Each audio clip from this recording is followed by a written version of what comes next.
thanking everyone that listened or donated or was involved in any capacity for the 2024 iHeartRadio Radio Children's Give-a-thon, an amazing event each and every year, all 9 of the 7 years we've done it. And the total raised on the iHeart cluster was $437,000. Just over that, actually. $437,264. So thank you all.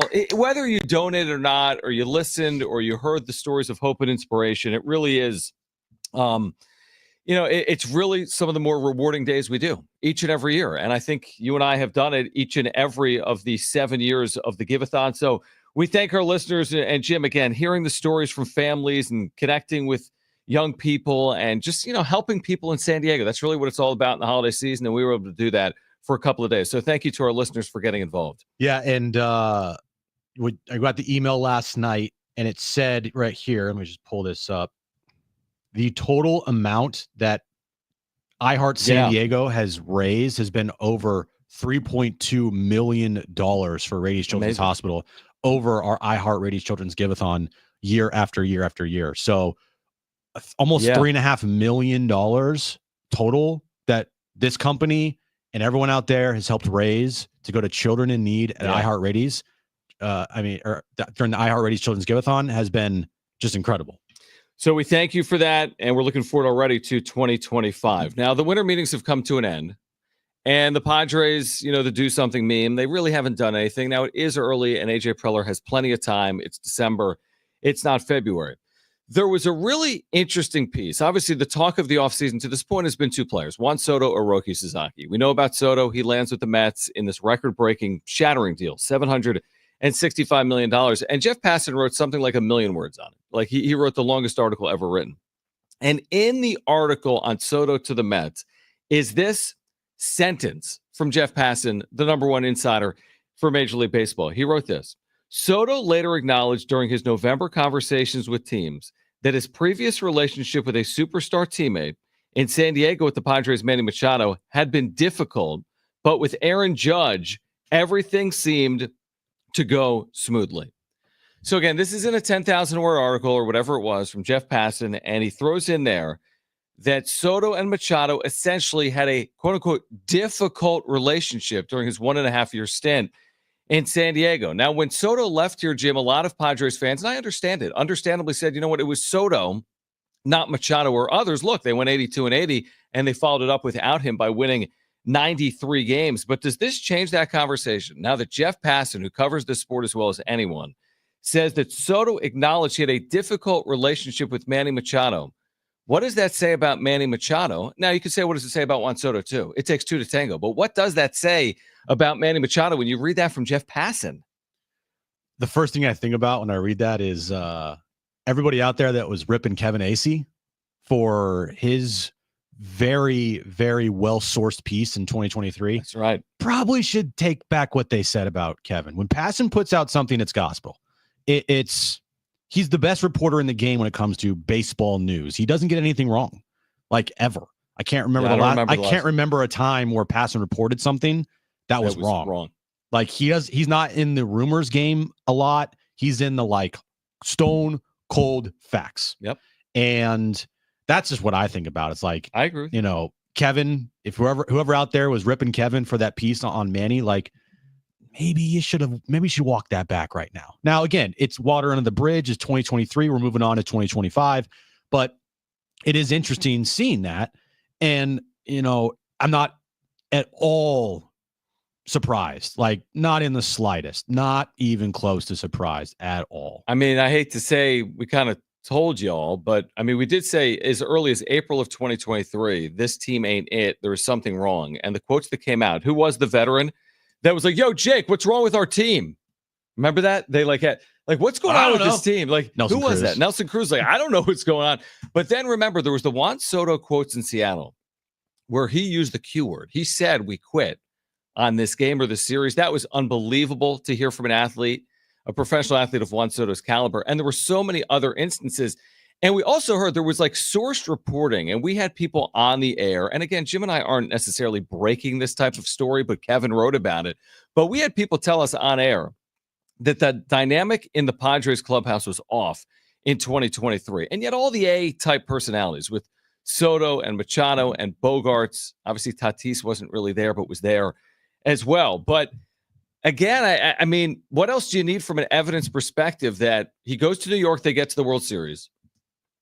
And the Manny Machado story is an interesting one. What I would say about like Manny Machado as a leader is he's had some brilliant moments. He's been on some great teams, including the 2024 Padres. I thought his second half was incredible. Maybe he learned from 2023, but it's like you can't tell the Manny Machado story without telling the story of like highs and lows. Yeah. There's been some amazingly good moments in a Padres uniform. He also quit on his team in 2019, his first year. Like, look at Machado and look at the Padres. 2019, awful. 2020, good. 2021, awful. 2022, good. 2023, awful. 2024, good. You can't tell me Machado's not responsible for some of the bad as well as some of the good. They all are. They're all responsible for that. But Heavy's the head that wears the crown. Yeah, and from day one, it was Manny walking into that clubhouse screaming about how Xander got his money. Threw a fit until he got a contract extension from Peter Seidler, and then proceeded to not have great relationships with the new guys and Juan Soto. And that was 2023.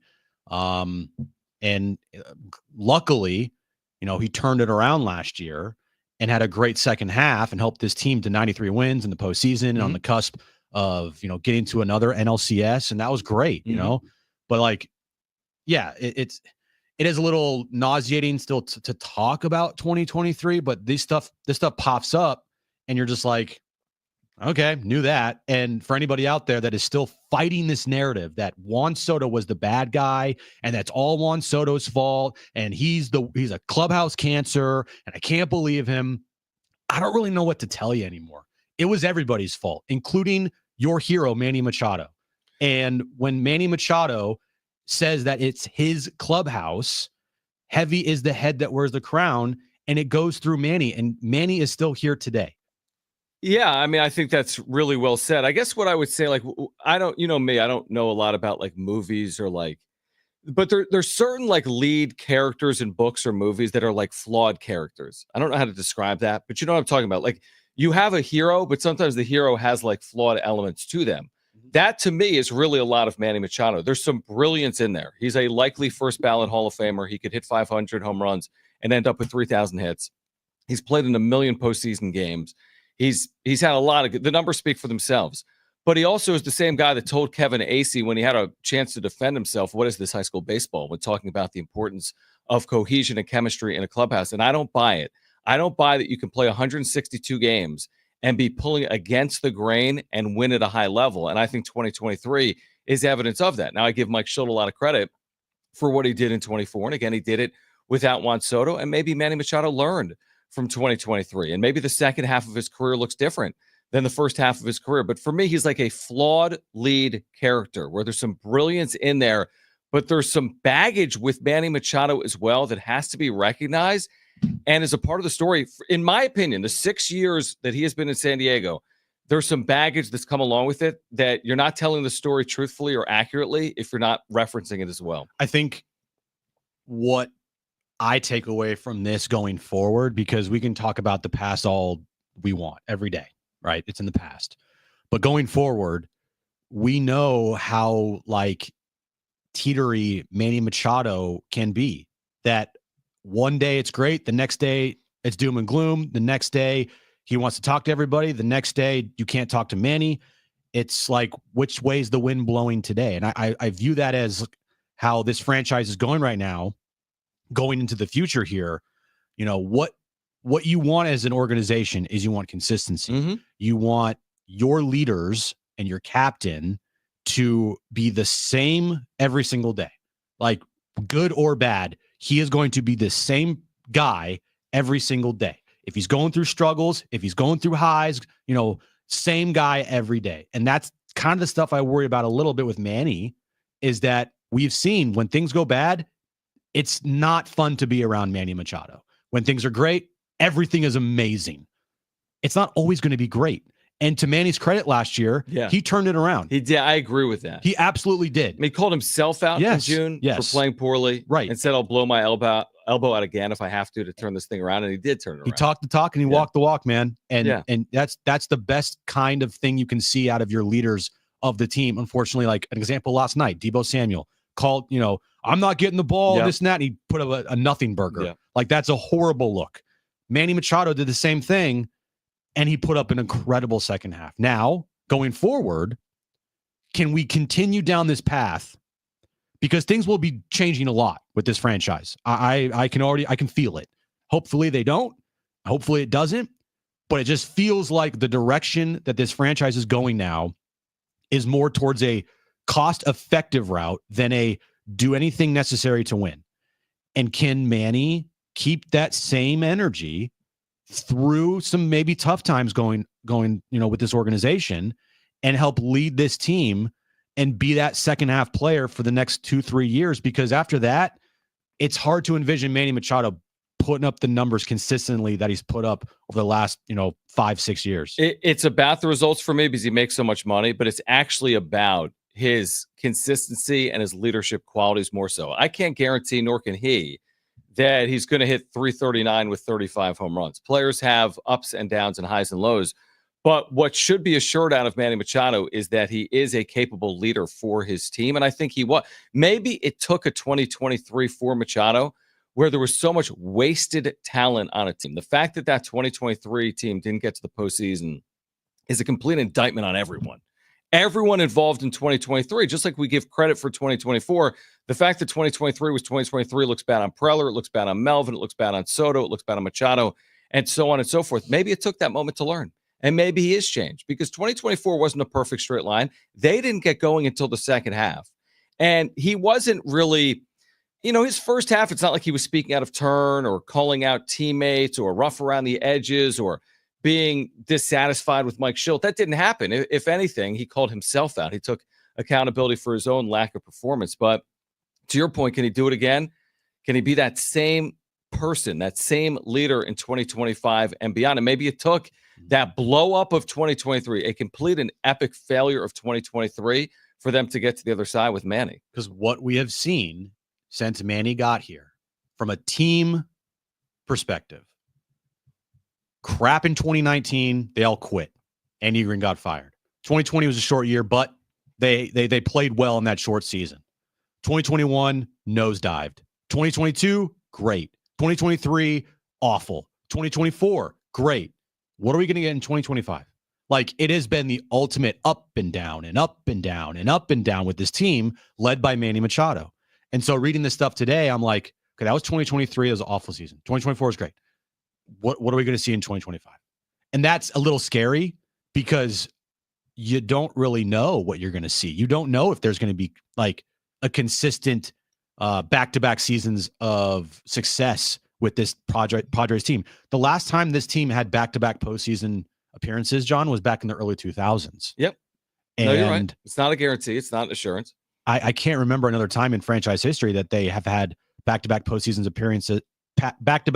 appearances other than the early 2000s. Well, it's the only time. I know. Well, yeah, you're right. In the history of the franchise. History of the franchise. Yeah. So can they buck that trend? All right. I want to react to something from our YouTube chat on the other side about this conversation about Manny Machado.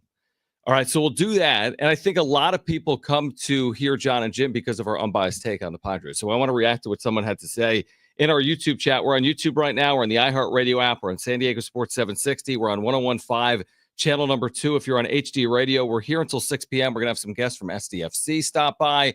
Paul Garrison on the transfer portal, which Danny O'Neill is in, San Diego State's starting quarterback. Cynthia Freeland from the NFL Network will join us. Great show over the next 4 hours. Stay with us on Jon and Jim.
Make sure to catch an NFL doubleheader Sunday. San Diego Sports 760, 9:30 a.m. Cowboys on the road taking on the Panthers in that must-win game. Like 5 wins for both of those teams. Can they win one game equals 5? Can they each win 5 games in that game?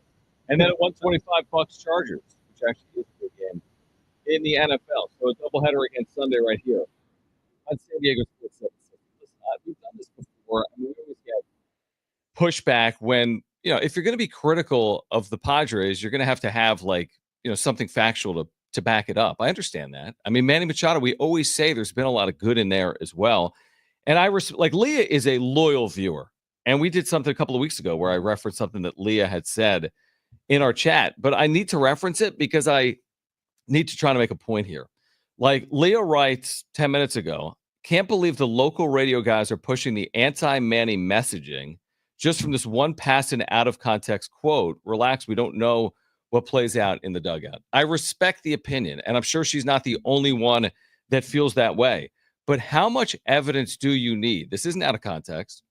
It's Jeff Passan. To Jim's earlier point, Kevin Acee wrote a whole piece on this in 2023. Dennis has written on Manny and others over the course of the last couple of years. There are countless examples where he's been rough around the edges, and he has not been the perfect leader. And also, at the end of the day, he hasn't won at the highest level here either. I mean, they have one NLCS appearance in his tenure, which is good. But again, he came here to win a World Series. So I just don't understand why, when we're being critical but honest, unbiased and fair, in my opinion, some people, for whatever reason, they don't even want to hear it broached. They don't even want to have that conversation when it's completely legitimate and fair. We're not starting the conversation. We're continuing it.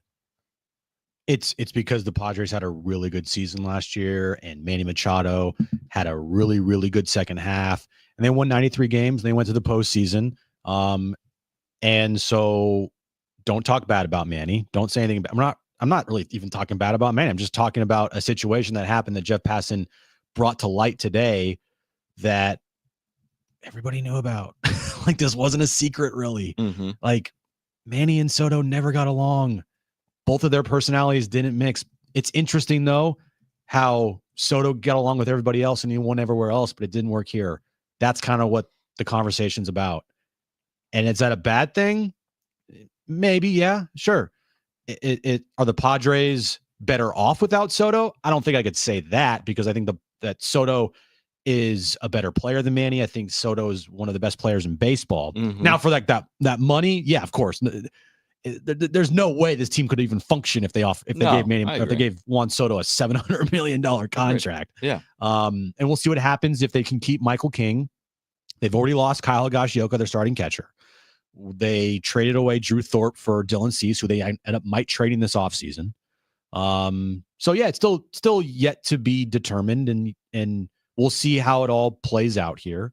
But I am going on like the take of, can 2025, coming off of a really good 2024, be a consistent through line and not this like peak and valley type of season that we've seen over the last 6 years of Manny's tenure here in San Diego and for the team? Well, I'll go further, though. I'll further the conversation and say this. You don't sign Manny Machado to a $300 million deal and then re-sign him to another $300 million deal and not either get to or win a World Series. I would argue win a World Series, but if you want to say get to a World Series, that would fulfill that large contract. Like, you didn't sign Manny Machado in 2019 and go crazy and sell all these tickets to make one NLCS. Now, the story's not written, and we're at the halfway point of the book, so I don't know how the story finishes. He might be a 2-time World Series champion in a Padres uniform, or he may never play in a World Series here. That's a big part of it to me. But I can't be convinced that just because Manny Machado, after 10 years here, had a higher OPS than he had in Baltimore and is a first ballot Hall of Famer, that everything was perfect and rosy and it was the greatest tenure in the history of the franchise, and they didn't win a World Series. Mm-hmm. Like that's got to be a part of the story. And if it's not win a World Series, it certainly get to a World Series. And I would argue that the headwinds are stronger now than they were over the last 5 years. Peter's no longer here. The rest of the National League is getting better. You've got payroll issues. It's not like is it a guarantee right now that Manny Machado is going to play in a World Series as a Padre? No, it's not a guarantee. You'd like to think it's going to happen at some point, but you got 5 years. You know what I mean? But beyond that, no one's going to say, oh, we got there's a 40-year-old. You got 5 years in your quasi-supposed prime to get to a World Series. Is he going to do it or not? That's the question. And I don't know the answer to it. Padres fan on our YouTube chat says, you may not be starting the fire, but you are rekindling something from 2 years ago. This kind of stuff is what got Hacksaw off the air. No. Hacksaw just, me. I mean, I'm not going to speak to Hacksaw anyway, but what gets us on or off the air has nothing to do with what we're talking about today. No. Literally nothing. No. And I blame this whole thing right now on Eric Katsenda, because if the team would make some freaking moves, we wouldn't be talking about this so much. Mm-hmm. Like it, you talk about, yes, in Manny's tenure, he has to make a World Series with the Padres, but it's not all on his shoulders. He has to perform, absolutely. And he did that last year in the second half. He did that in 2022. He did that in 2020. So yes, when Manny performs, the team goes. As Manny goes, the team goes. Yep. That's how it's worked around here for the last 6 seasons. Right. But he's going to also need an organization that is going to push the limit and is going to make sure that the on-field products is the best that it can be, and not be cost effective is our number one priority.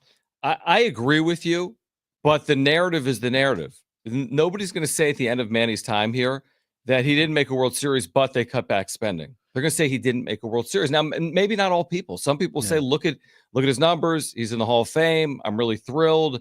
It was a great time. We drew 3 million fans every single year, and it was some of the best years in franchise history.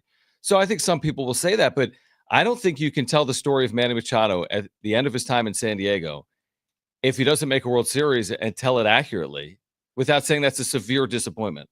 Nobody thought the day he came here in 2019 he wouldn't play in a World Series. And like I said, the book's only half written. He might play in 3, or he might not play in any. Well, he also needs a front office and an organization to make sure that the team is equipped well enough to make a World Series as well. I agree. Like, it's not all on his shoulders. He has to perform, obviously, and he did that this past year, and it was amazing in the second half. That was one of the best couple months of baseball that the Padres franchise has ever played. And Manny was a huge part of that. Mm-hmm. But going into this offseason now, you're going to also need the backing of your front office and have them maybe push the envelope a little bit to make sure that the 2024 success doesn't just fizzle and die out in 2025 because you want it to be cost effective.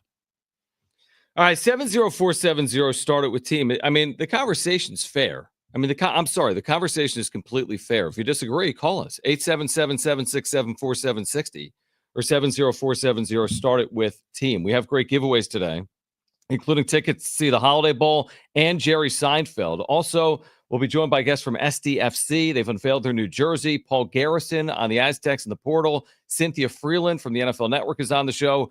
We're just getting started. It's Jon and Jim.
All right, this update is brought to you by the Jim Petrell Real Estate Team.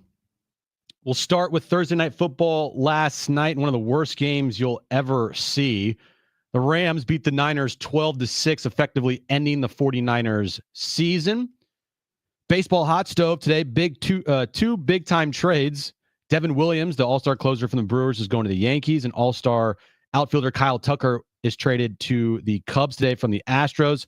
And the Sockers home opener is tomorrow night, Front Wave Arena, 7 p.m. start time. Also, there will be a toy drive at the game, so bring a new unwrapped toy to Front Wave Arena and help make holidays magical for the kids in need. Would you like to know what your home would sell for today? Get a simple text message with your home's value by texting your address to 855-600-6000. You'll get no phone call, just a text. Jim Petrell has the buyers. Simply text your address to 855-600-6000.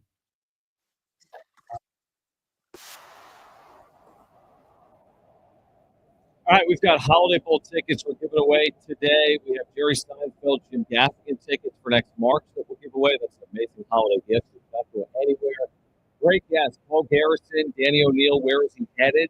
The Aztec freshman quarterback. We'll hear more about the Aztecs, the portal with Paul Garrison, Cynthia Freeland from the NFL Network. SDFC will swing by as well. Now, we touched on this briefly during the Give-a-thon, but of course the last couple of days were really dedicated to raising money for iHeartRadio Children's Give-a-thon. But Kevin Acee put it out there as clear as day that the Padres do not intend to go over the collective bargaining tax, the CBT number, which brings us right back to where we were the day the season ended, which is how do you put this team back together without going over that number, knowing that it always goes back to this. Luis Horizon costs more, Dylan Cease costs more, Michael King costs more. And if you bring Jurickson Profar back, his $1 million contract goes to 10 or 15 or more $1 million in 2025. And that's why we continue to theorize on the possibility, Jim, that someone like Dylan Cease could be traded. And it didn't happen during the winter meetings, but the Padres were awfully quiet during the winter meetings as well. Reportedly, they've been listing on players, including Xander Bogaerts, by the way. I'll believe it when I see it. But okay. They need to cut payroll, is what Kevin Acee and others have written consistently this offseason. So right now, the Red Sox trading for Garrett Crochet probably takes them out of the sweepstakes for Dylan Cease because they traded away all most of their prospects, the good ones, to the White Sox. The Yankees, they just signed Devin Williams? No. Max Fried, and they traded for Devin Williams today. I think it would be a mistake if you traded Cease in the National League somewhere, unless you got like an extreme overpay for him. So now it leaves with the Baltimore Orioles in the American League, maybe the Toronto Blue Jays if they miss out on Corbin Burns. And for me, those are the only two landing spots that I could see make the most sense for Dylan Cease to get the most back for him. But again, we're talking about something that, you know, if an organization wasn't so hell-bent on being cost effective, wouldn't be happening. Could they re-sign Dylan Cease? Probably not. But shouldn't the idea be like, we got to compete next year out of the gate? And if you aren't competing at the deadline, then you trade Dylan Cease. But if you are, and you have a legitimate shot to like make the postseason or are playing really well, and you have a team that you feel like can make a run like you did like you had that feeling last year, when you want Dylan Cease a part of that? Or are you just going to say, that's our new philosophy, is to trade away these guys because we can't keep them here? I mean, I would have said the same thing about Soto last offseason. You could have easily made the case trading Juan Soto means you're not competing or you're not going to be a contender, and that wasn't the case. I'm not positive that trading Dylan Cease means the Padres aren't a contender. It would seemingly make it more challenging to contend, and he put together a nice season. It was a very good season overall. Fourth in Cy Young. But guess what? Juan Soto was top 3 in MVP voting. I know. You know, so there's no guarantee that you win with Cease or you don't win without Cease. You need a sizable return. It's as simple as that. And like you said, I mean, they're now in this like cost-effective business where how do you extend out your window? The best way to extend out your window is probably not parting ways scot-free with someone like Dylan Cease after 2025. If you just End of 2025, hey, we won 90 games and we lost in the second round of the postseason, and now Dylan Cease is gone forever. Poof. Yeah. And you don't get anything back for him. This would happen with Blake Snell a couple of years ago. I don't know. I really don't know. I could be convinced either way on it. The truth of the matter is this. They've got financial issues that other teams don't have, unfortunately. So they're going to have to deal with them. It means, would you trade Robert Suarez? Would you trade Dylan Cease? Would you trade Luis Ariz? Because I'd be shocked if all of those players were back in San Diego in 2025. And Dylan Cease is not a homegrown guy. He was brought here through trade last year. Right. But you're seeing this around baseball, especially today. I mean, if you're a Brewers fan, you're like, this is the most ridiculous thing ever. You lose Willie Adames, and they traded away an all-star closer in Devin Williams. Now, granted, Devin Williams in the postseason has been awful for them, but still, he's been one of the best closers in the game and one of the best pitchers out of the pen in the game for the last couple of years. And that, trade him away. And then today, the Astros trade away Kyle Tucker, who, if you match his numbers up with Juan Soto, you could argue Kyle Tucker is the exact same or better player than Juan Soto offensively. And that's the way of the sport. Like the Astros and the Brewers trading away players to the Cubs and the Yankees, two teams that have their own TV deals. It's the has and the has-nots. Or the have and the have-nots. Have and the have-nots. Yeah. Or the has and the has-nots. I like that. Has and the has-nots, the haves and the have-nots, whatever. The teams that have the TV deals get these types of players. The teams that don't have the TV deals, it's going to be a struggle, and they're going to have to trade away players probably a year before their time is up to go to free agency. Not always, but we were told it was bad for baseball when the Padres did it. Not always. Because the Padres never had a TV deal, even with Bally and Fox, that rivaled anything like Yankees, Mets, Cubs, Dodgers, or Giants. They've never had a TV deal that pays them $1 on the dollar. It was always 20 cents on the dollar in the sport, yet they did everything, heaven and earth movement under Peter Seidler for 1 to 3 years, where they were willing to spend and vie and compete against all odds and not worrying about the checkbook or the bottom line. But things have changed, as we know, and it doesn't mean you can't win. I mean, you went through and gave us the payrolls of teams that have won the World Series in the last 10 years. There's teams that have won the World Series in the last 10 years that were 10th in payroll. They're not all top 3 payroll. There have been some teams with high payrolls that have done nothing, like the 2023 Mets, Yankees, and Padres that didn't even make the postseason. We're talking dollars, which means Dave wants to weigh in. We haven't heard from Dave in a couple of weeks. And Dave back with us here on Jon and Jim, 877-767-4760 if you want to weigh in. And Dave, thanks for calling in, man. Well, great to hear from you guys again. And thanks again for all the great talk you got going here, especially on the Manny thing. This is a tough one because, and you're all right, and everything that you said, I agree. Peter was in a position where he could spend the money and did spend the money along with AJ at that time when the TV thing was different. The financial conditions were different, as you pointed out. The thought was, at least I think it's been pretty well established that by now, I think Peter would have estimated and guessed that given all of the acquisitions and money that they spent, there's a good chance they would have had a World Series or 2 under their belt. And for various reasons, as we now know, that hasn't happened. So what we're faced with now is, as you correctly pointed out, an extremely different set of financial realities that are inescapable. And so what we're stuck with is this cemented contract status of 5 or 6 guys. And you can throw Eric Hosmer in there too this year, because I believe they're paying off $13 million of his final year of obligation, which is a killer by itself. We're stuck with that, and we're looking at aging players, no World Series, and now we're having to scramble every year to try to piece together a team which becomes quote unquote competitive in a world in which it's changed drastically in terms of, as Jim has pointed out, the haves and have-nots. The gap now is like it's never been before. So when you can point to Jon, as you did, to other teams with lesser amounts being competitive in winning series, well, they didn't have to look up the north here on I-5 and look at that empire up there that's being built. And at least on paper, it's pretty daunting. So that's kind of where we're at this point. I don't think it's anybody's particular fault. They gambled, they came up snake eyes, and now we're going to have to deal with the consequences for the gambling. That's Dave, about all. appreciate it. I mean, good call, good perspective. I mean, as daunting as the Dodgers are, and as they continue to double down, Jim, the fact is the Padres were a favorite briefly in that series. They led 2-1. They were at home.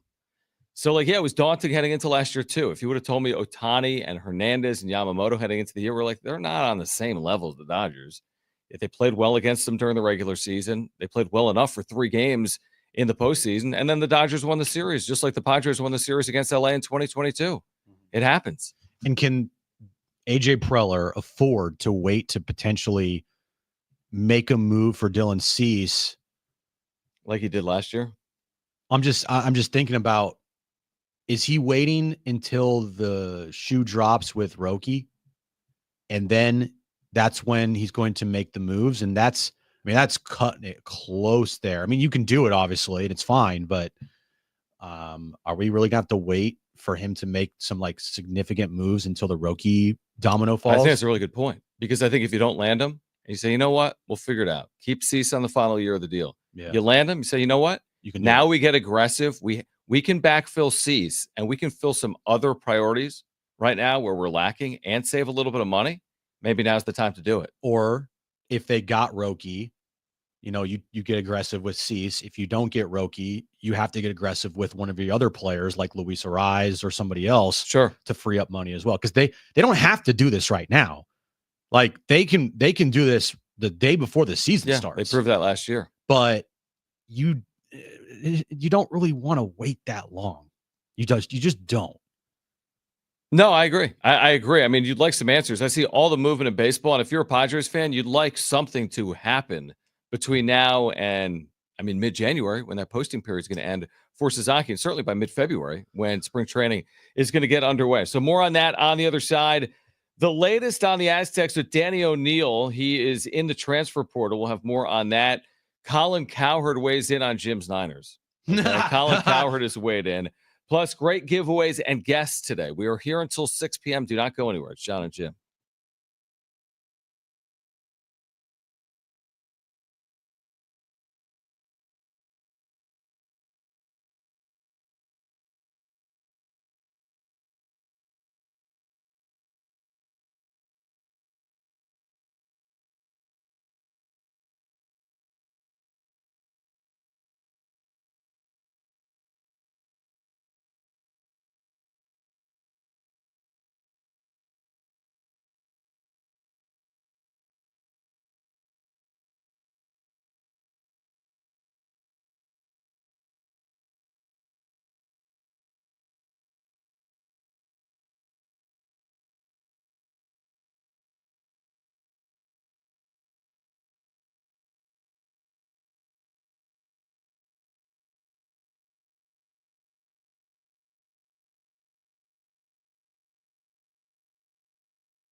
radio keeps voices accessible. Congress can secure its future, but we need your help.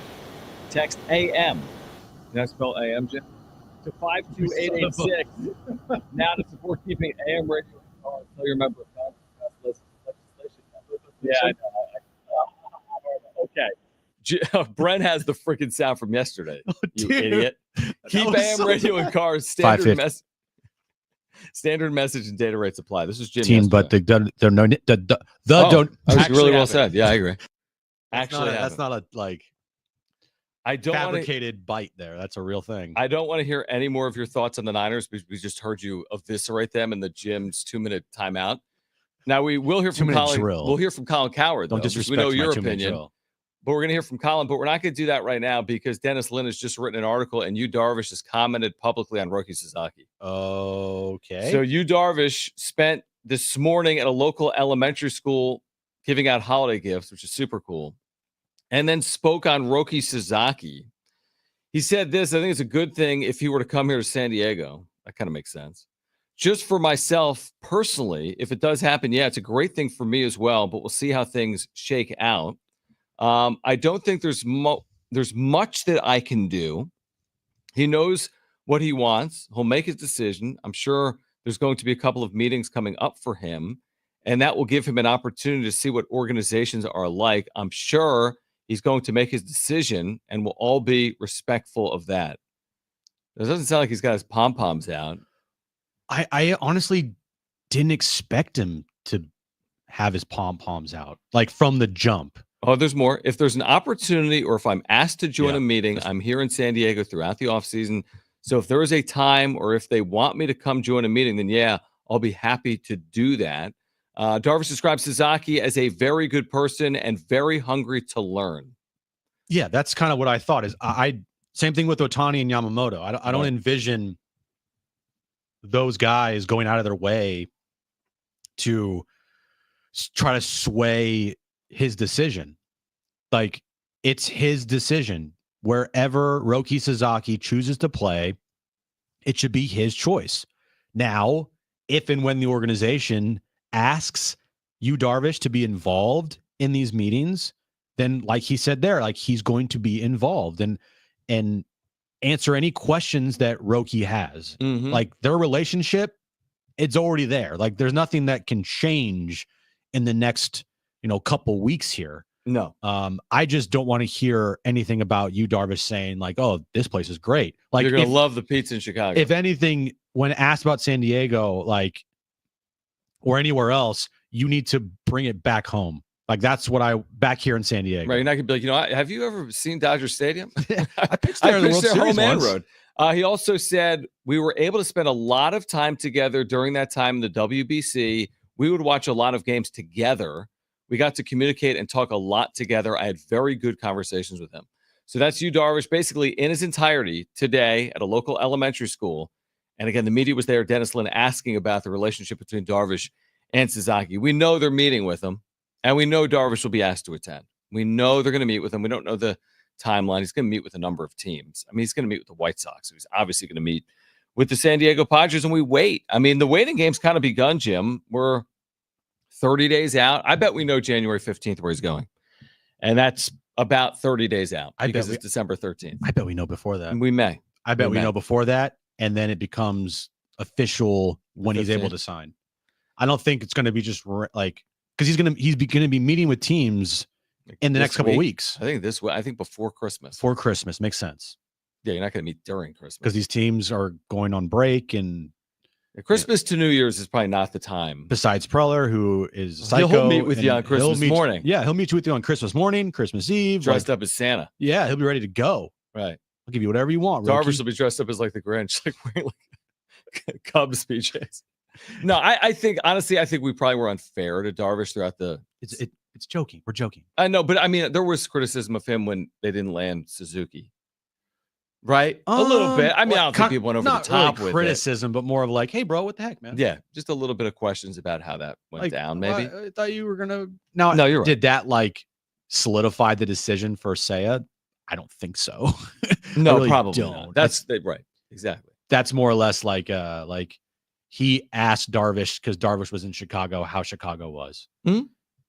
I don't He's know like, if he "You're asked him gonna about. love it." I don't know if you know. I don't know if he asked about San Diego at the time, but if he did, I'm sure he probably said nice things about San Diego as well. So in this case, in that piece by Dennis, and that's great reporting by him, kind of what I expected, that Darvish is going to let Sasaki be. And then when the time comes, when they inevitably ask you, Darvish, to be a part of these meetings and part of the pitch, then of course he's going to be more than willing to help the organization out with whatever they need to talk to Roki Sasaki. But I don't think like at nighttime they're sitting in bed like and you Darvish is texting Roki like, bro, you need to come to San Diego. You got to see this one taco joint. Dude, It you is have to so come to San cool. Diego. Oh my God. They have this special buy two, get one free on Tuesday.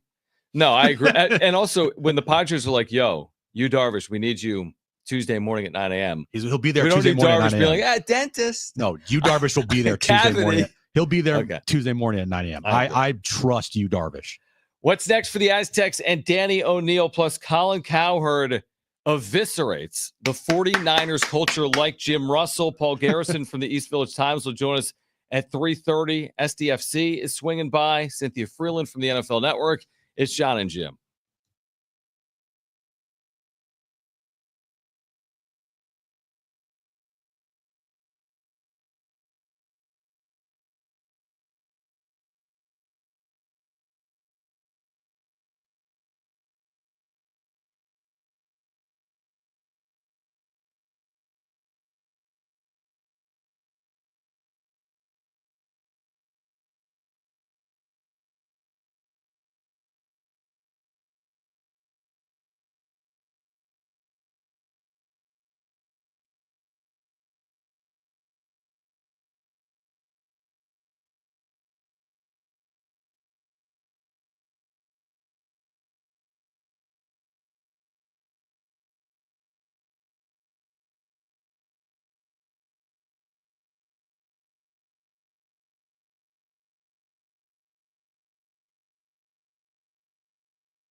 All right, this update is brought to you by the Jim Patrell Real Estate Team. Thursday Night Football last night.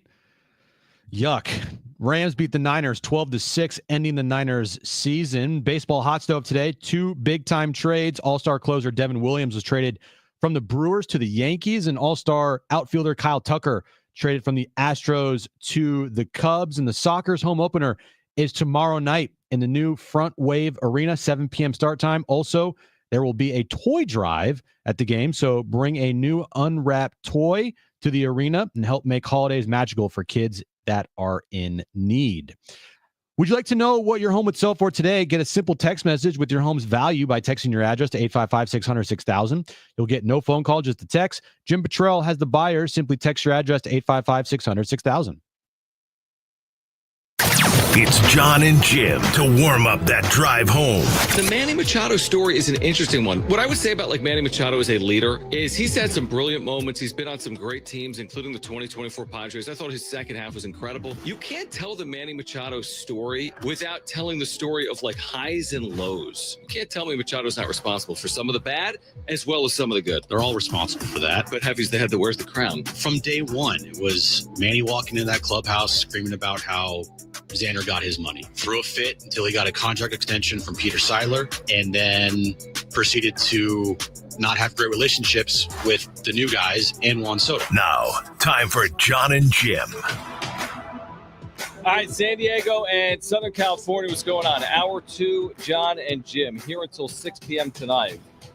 Holiday Bowl tickets, it is coming, Jim. We are just 2 weeks away, 2 weeks from today. So Friday night, 2 weeks from today, Holiday Bowl.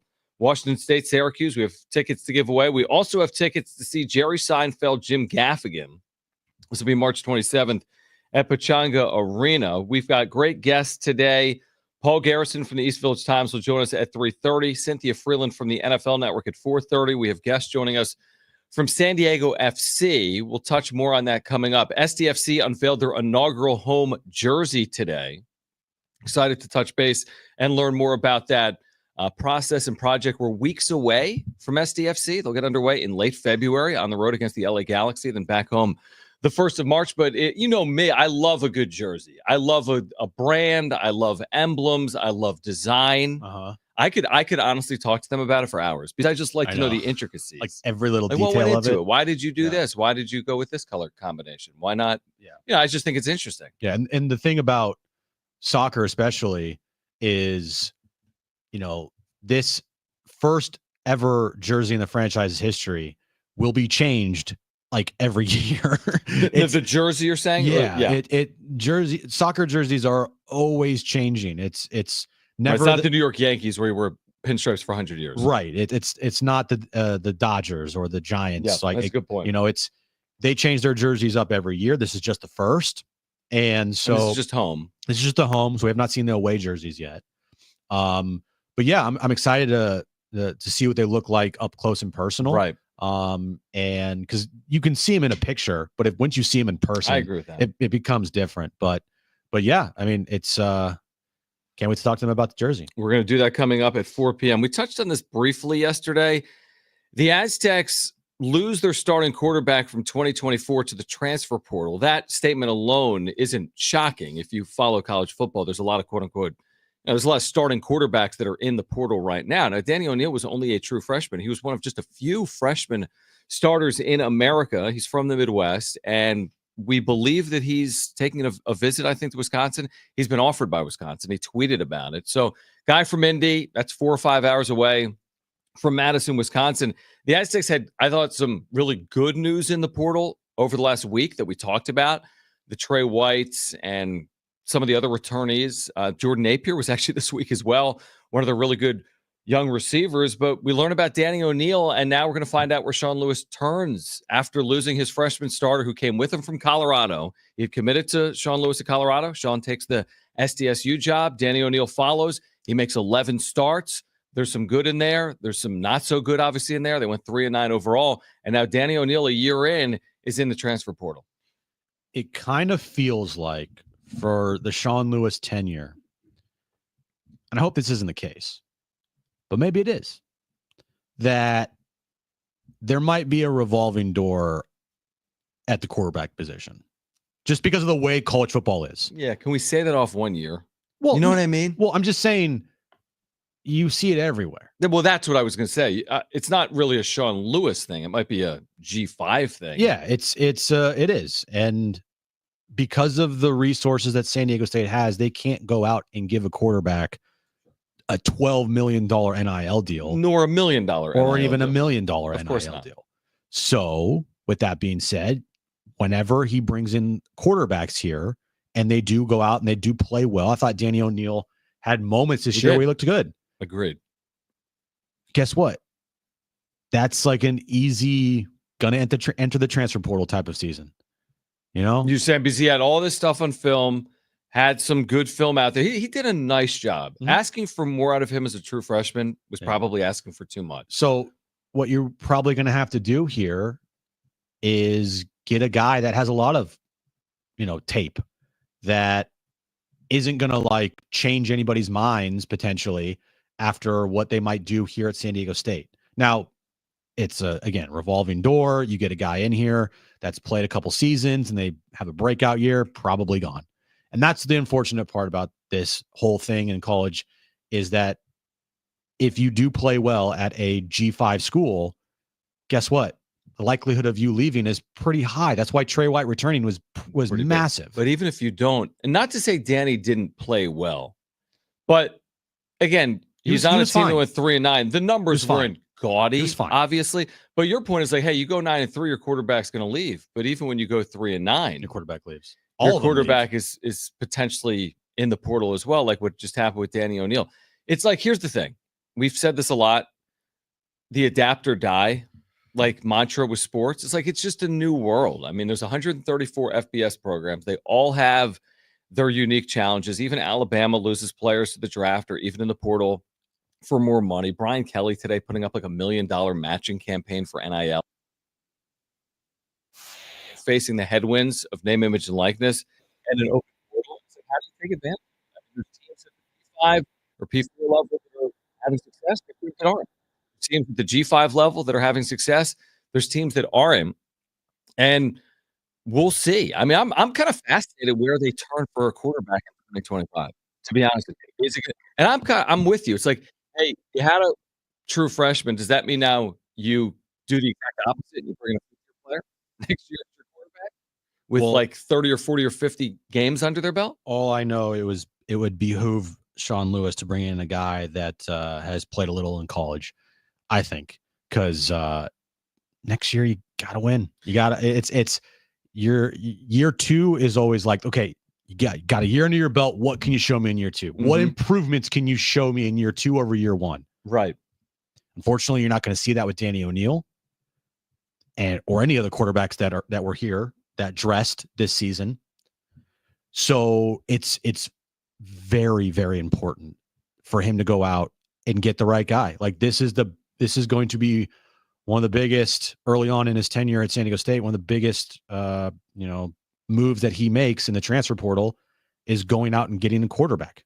Yeah. It's funny because a year ago we said, they got skill and we said, well, you can have all the skill in the world, but if you're not good up front, if you're not consistent up front, or you could have the best quarterback, but if you're constantly behind the sticks or facing pressure, listen, they might be able to shore all that up. They might be able to attack the offensive line. They're going to be better at the offensive line next year. They just added a Michigan State, actually an offensive lineman today who had made 30 plus appearances at Michigan State over the last couple of years. But you can shore all that up, but you're going to need the right signal caller. To your point, I mean, Sean has said it repeatedly that the most important position on a football field, he's not the only one to say it, is the quarterback position. So they're going to bring in multiple quarterbacks. They have multiple quarterbacks in the portal. They'll bring in multiple quarterbacks to probably compete for that job. Yep. And it's the most important position on the field.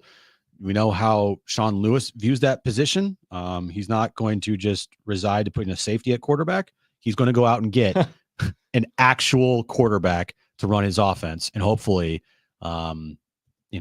it's a good one because the team next year, you got to see that step. And hopefully they make that step next season. Yeah. And it's a league where at least for another year before you're in the Pac-12, but also in 2026, like it's challenging. Boise State's in a playoff.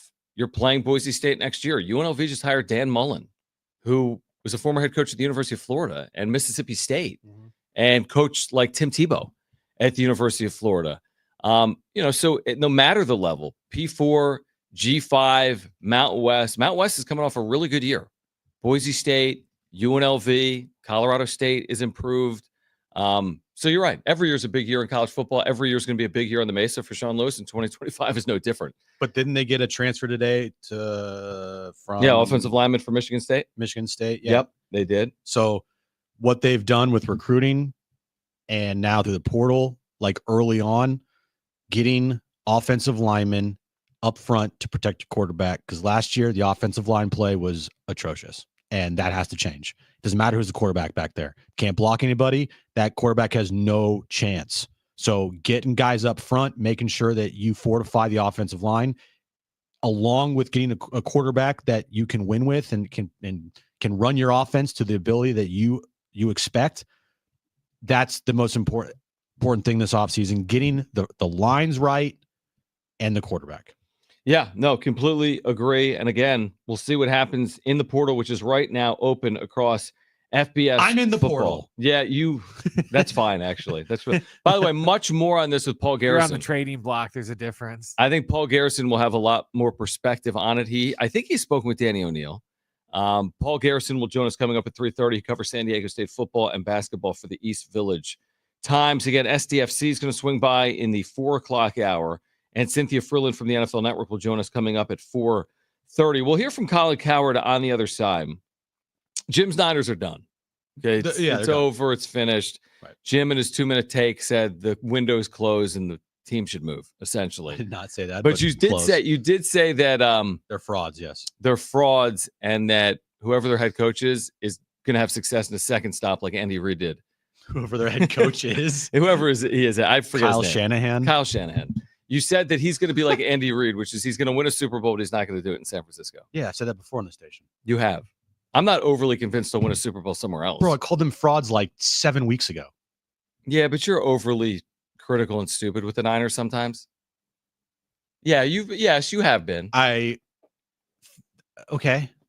You didn't watch overtime of the Super Bowl. I did watch no. That's different. I did watch overtime of the Super Bowl. I didn't watch when Patrick Mahomes threw an easy touchdown pass to win the Super Bowl. That was overtime of the Super Bowl. But right? I watched every single play other than that. Okay, yeah. Other than that, Mrs. Lincoln, I watched the entire Super Bowl other than the game-winning play that decided the Super Bowl. Of my team losing, yeah. You didn't know the team was going to lose?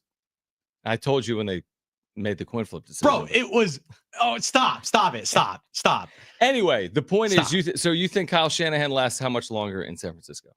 I'm not saying Kyle should be fired. I think I was just saying that wherever he goes after this, whether it be in 2 years, 3 years, 5 years, whatever, he's going to have more success than I think he will with San Francisco as far as like winning Super Bowls. Even though he's already coached in a couple of Super Bowls and he's had some really good teams and seasons. Yeah. He's going to have more success in his next stop. I think so. Because they're just getting more powerful and more powerful by the day. Exactly. All right. Yeah. It's dude, that monkey on his back is so large in San Francisco. If they were to make a Super Bowl in the next couple seasons again, then you're always hearing about the other so much pressure would be on him to win that game. So much. But isn't that the case no matter where you are? When Andy Reid went to Kansas City, yes, you're right. There was still the narrative he can't win the big one. You're right, but he's at least somewhere new. Yeah, it's worked perfectly, obviously. Yeah, exactly. You need a quarterback, and it's nice that he had Patrick Mahomes. That's worked out really well. Right. Yeah. All right, we'll hear from Colin Cowherd on the Niners on the other side. And again, at 3:30, Paul Garrison from the East Village Times. SDFC will swing by at 4 p.m. And great giveaways today. We have tickets to see KGB Sky Show at the Holiday Bowl and tickets to see Jerry Seinfeld with Jim Gaffigan. It's Jon and Jim.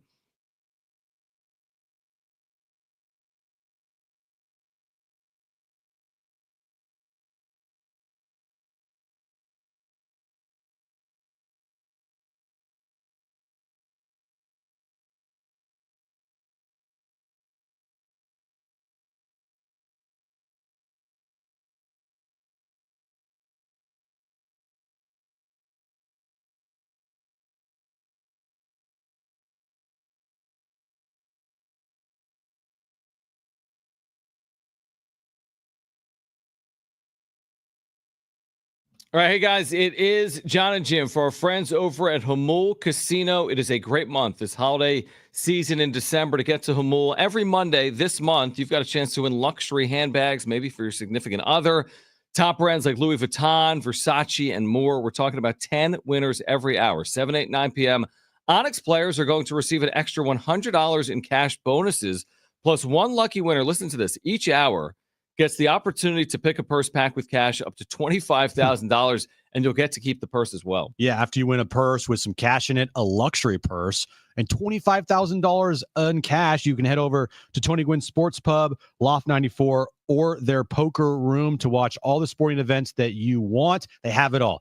NBA, college football, NFL, college basketball. They have everything. And oh, by the way, the food selection at Tony Gwynn Sports Pub is amazing. So you have some great food and watch all the sporting events. Also, New Year's Eve, just a couple of weeks away. You can celebrate at Hamul. Join them for the holographic New Year's party. Celebrate in style. Everyone's going to get $20 in free play at Hamul beginning at noon on New Year's Eve. Make it an unforgettable New Year's at Hamul. Yeah, so many things to do at Hamul Casino. Win some big-time money. You can win some luxury handbags, some purses. Also, you can eat some great food as well. So many dining selections there at Hamul Casino. Hamul Casino, it's fun above all else.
Keep up with San Diego Sports 760 anytime, anywhere, whether you're stepping out of the car or settling in at home. Just ask your Google for Alexa Smart Speaker to play AM 760 or stream it live through the iHeartRadio app. It's never been easier to stay connected with your favorite shows like this one.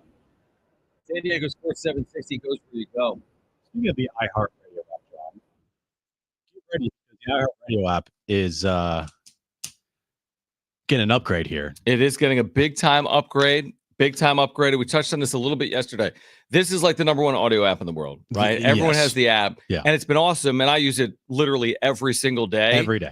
And it's always been good. And now it's going to be even better because they got all these new options. And you're going to, if you rely on this thing, a lot of people listen to us on the app because not as many people have like radios where they work. You got it in your car. You might not have a radio where you work. So everyone has a phone. Everyone's got a phone. And the app is just, it's been terrific. It's getting better. You check the App Store because you might have access to the new app right now. If not, you're going to have access to the new app very soon in the coming days. But yeah, you're going to want to check it out. Tons of new features coming to the iHeartRadio app for our listeners. And whatever you're listening to, if it's audio, if it's podcasting, if it's radio, if it's news, right?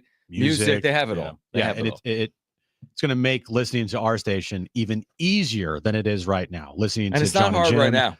No, it's very easy right now, but it's going to be a complete upgrade of the iHeartRadio app, an app that's already the best, audio app in the world. Take that, other audio apps. Yeah, other audio apps doesn't even compare to the iHeartRadio app. So be on the lookout for that in the next couple days and weeks. Paul Garrison, East Village Times, will join us in 10 minutes. More on San Diego State out of 2024, heading into this transfer portal cycle into 2025. Let's hear from Colin Cowherd, who you can hear right here on San Diego Sports 760 each and every weekday from 9 to noon. Colin goes in on the Niners culture, of all things. Take a listen to this. The lead story is Deebo Samuel. Look at me. Take care of me. And that's what the San Francisco 49ers did. Spent the early portions of the game trying to make sure Deebo was happy.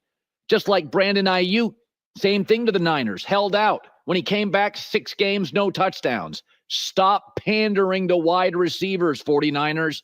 Build your O&D lines. Your best receiver is a 7th rounder who came into the league with no ego and still doesn't have one, Jawan Jennings. You start drafting these wide receivers in the 1st and 2nd round about a couple years in. Get me the ball. Deebo isn't washed, but he's not what he used to be.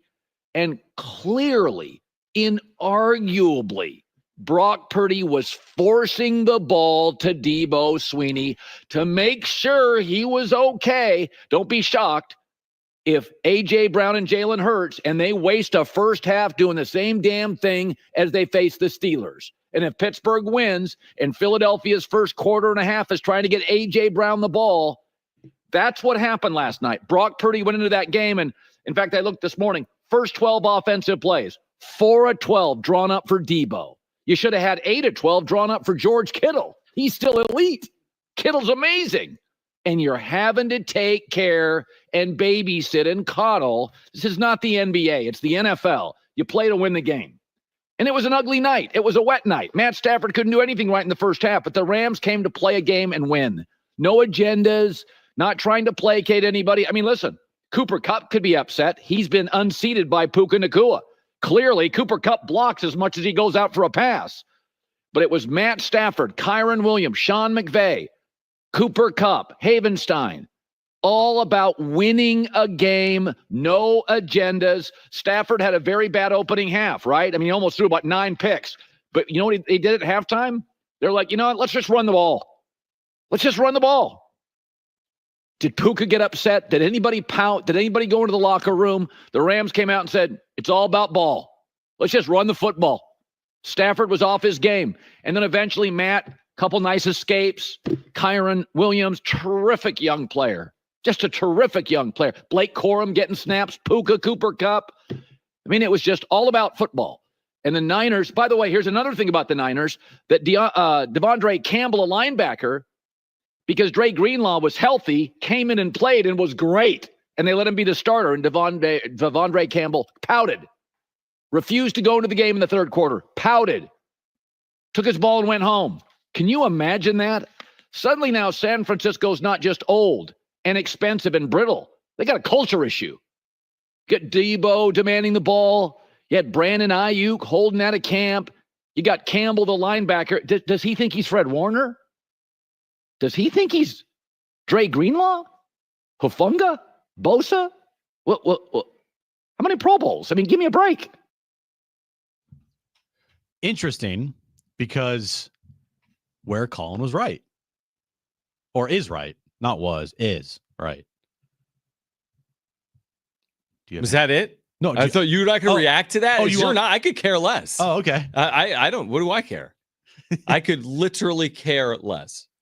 But I think it's interesting. I think if you're an NFL fan, if you're a Niners fan, it's interesting. It's basically the fall of a dynasty that never came to full fruition. There was a dynasty. That never came to be. It's a little bit like you have the hopes and the dreams and the promises. You put the roster together.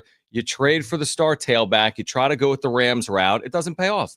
Rams got a Super Bowl. Niners didn't. It happens. It's sports. Yeah. That's what happened. The whole thing got uplifted at the end of overtime in the Super Bowl.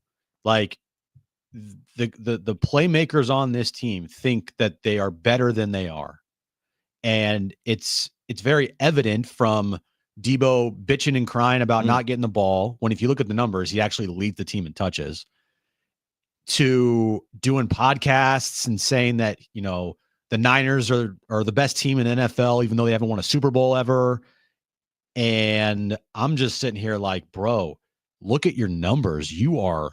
Colin didn't say it. He is washed. He can't catch. He's overweight. He can't separate anymore. He can't break any tackles anymore. Could you say it's a down year for Debo? Sure. But what is he, almost 30? Guy is done. And from the Niners standpoint, you better sit him, because if you don't and he gets hurt, you can't cut him next year. And then you're really screwed. So yeah, it's a team that got very close multiple times. They at points were the best team in the NFL, but they never could get over the top because their coach folded in the big moment and they went up against Patrick Mahomes. And I'll tell you what, I don't watch every Niners game, and I know it was raining last night, and I watched last night, and Brock Purdy was awful. I mean, he made some throws that it almost looked as if you were trying to throw the game. Well, they're driving in a 3-point game. He throws into triple coverage, 5 yards over the receiver in the back of the end zone for a pick. That was a couldn't have been pass. a worse throw. Horrible pass. Now, again, that'll happen. I understand it. That's one moment in time. But now he did have Jawan Jennings and Debo combined for, I think, 5 drops in the game. And Debo dropped that easy one over the middle that would have been a touchdown. But still, that pass, that doesn't excuse that horrible pass that he threw there in the fourth quarter. All right, Paul Garrison from the East Village Times on the other side. We're going to catch up with some guests from San Diego FC at 4 p.m. We have tickets to give away as well for Jerry Seinfeld and Jim Gaffigan and the Holiday Bowl. It's Jon and Jim.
All right, this update is brought to you by the Jim Patrell Real Estate Team. We'll start with news in baseball. A couple big-time trades that went down today.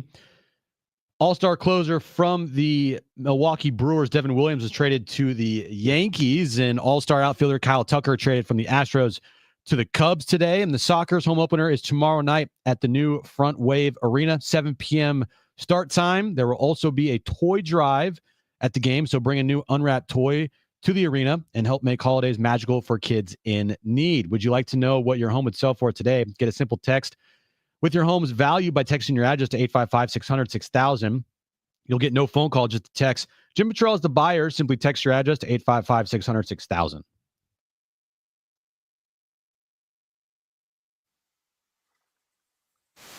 College football, a lot like college basketball, it really is now a year-round sport. Season ends, portal opens, movement everywhere, including on the Mesa. And it's great to connect with Paul Garrison, who does a great job covering it all for the East Village Times with breaking news. News on Daniel O'Neal having shoulder surgery, and then freshman star of the Aztecs quarterback is now in the portal. So let's start there, folks. A lot to get.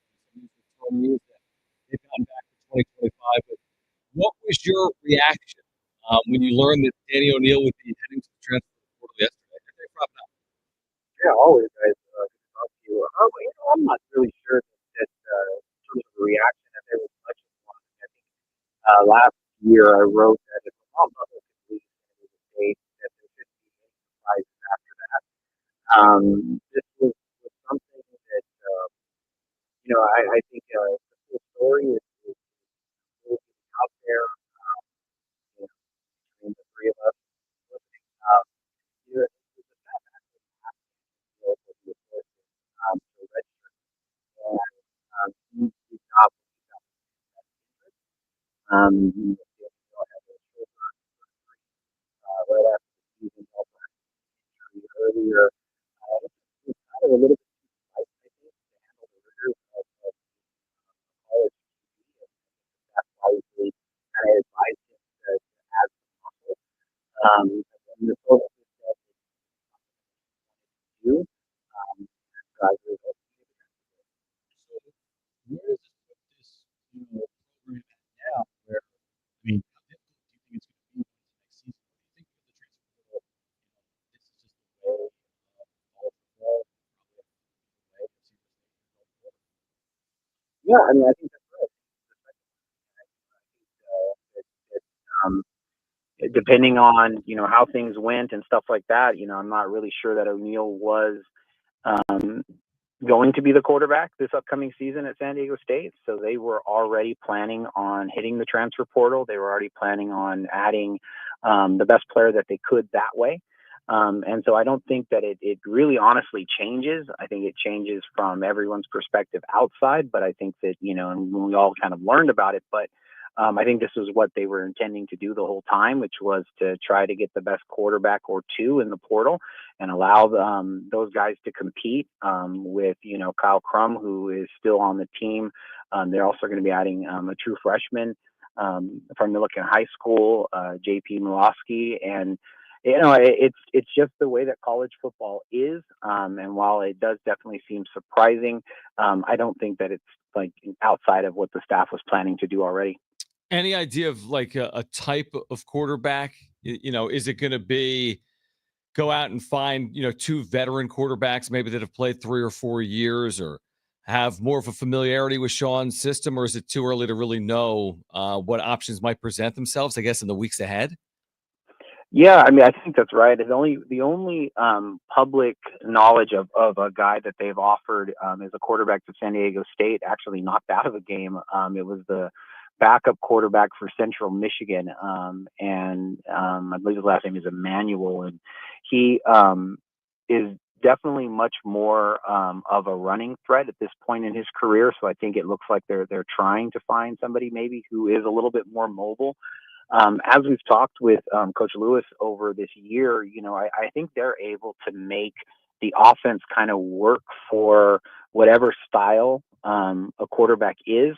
So, they definitely always want a quarterback who can manage the seat gap and be able to keep a defensive end honest when they do like read options and things like that. But you don't have to be, a Michael Vick, a Jalen Maiden type to be able to do that effectively.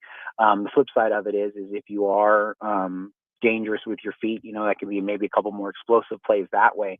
So I think it's a little bit too early exactly to tell, but I definitely would expect that person to have less question marks than the group that they brought in last year, where they didn't have a lot of experience and you didn't really know what you were going to be getting with, an AJ Duffy or Danny O'Neill. And so I would expect this person to have experience, have somewhat of a track record, have seen the field. I think that more is along the lines of what they're looking for. So the season's now over, 3-9. What do you make of Sean Lewis's first year here at San Diego State? Obviously 3-9 can't happen again. Coach was very clear on that. I think one of the more, I think, fascinating parts about Coach Lewis is how, there's a lot of things that he does that's not conventional. And so having this year to kind of learn who he is and to ask questions about what he's thinking, has been really interesting and fascinating to me. And so I think the decision to, start a true freshman, but also have that true freshman like completely surrounded by a whole bunch of new guys, even though those were more experienced players, but new to each other. And they just never really, hit that ground running. And the flip side of it is, Danny O'Neill led the Aztecs to be in position to win 3 of his first 4 starts, won 2 of those. And so I think, going into the second half of the season, I think the thought was that, there was going to be this improvement that took place in the second half of the season, and they were 3-3 at the midway point. And so I think there was that hope that they could maybe sneak into a bowl. It just kind of snowballed from there. So I think that, the overall perspective is that the team, underperformed. And, at the same time, I think there's a lot of hope with what's taken place so far in the transfer portal from this group. All right, so Paul Garrison, East Village Times, is with us. So, I see it as very significant when some of the top players on your team elect to stay. Now, we know it's the portal era and things can change, but they've all come out and said unfinished business, like the Trey Whites, Tana Latuli's, Jordan Napier. We received that word this week. There's others, Chris Johnson, Dale Staley, Ross on the offensive line as well. What type of starting point do you see them at in year 2 as opposed to where they were in year 1, knowing that they've got, I don't know how many starters they're going to have back, Paul, but there's a chance they're going to have a lot of starters back from 2024 overall. Oh, absolutely. I think that they are. There's an article that will be coming out here that I just wrapping up. But it was basically that all of the players at San Diego State had the opportunity to be able to leave. And as you said, portals doesn't close for another few weeks, but even the indecision speaks about the fact that, good things are happening in the locker room because so many guys came back, because so many players decided that they experienced what life was like under Sean Lewis. And they said, this is where we want to be. And going back a little bit to looking at this last year, there were so many guys, especially defensively, who were rotation players who hadn't really made a lot of starts. But, you look at every single player on who made an all-conference team last year is back. You get a guy like Eric Butler, who was an honorable mention, who, went to Centennial High School in LA, and he's been a contributor for the Aztecs, had a really good year, obviously earning that honorable mention, and he decides to come back. Gabriel Placencia, the kicker. It's not, he made, all those second team all conference, and you mentioned White, Napier, and there's others, and so I think that I think it'll be interesting to see who they hire for the defensive coordinator, and if that, has any trickle effect as far as anybody deciding that they're going to enter the portal.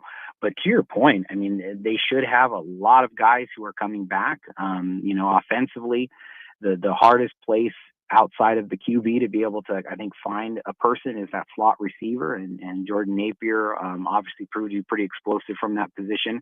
And so I think that, as you're looking to have a rebounding year, it's shaping up for that possibility.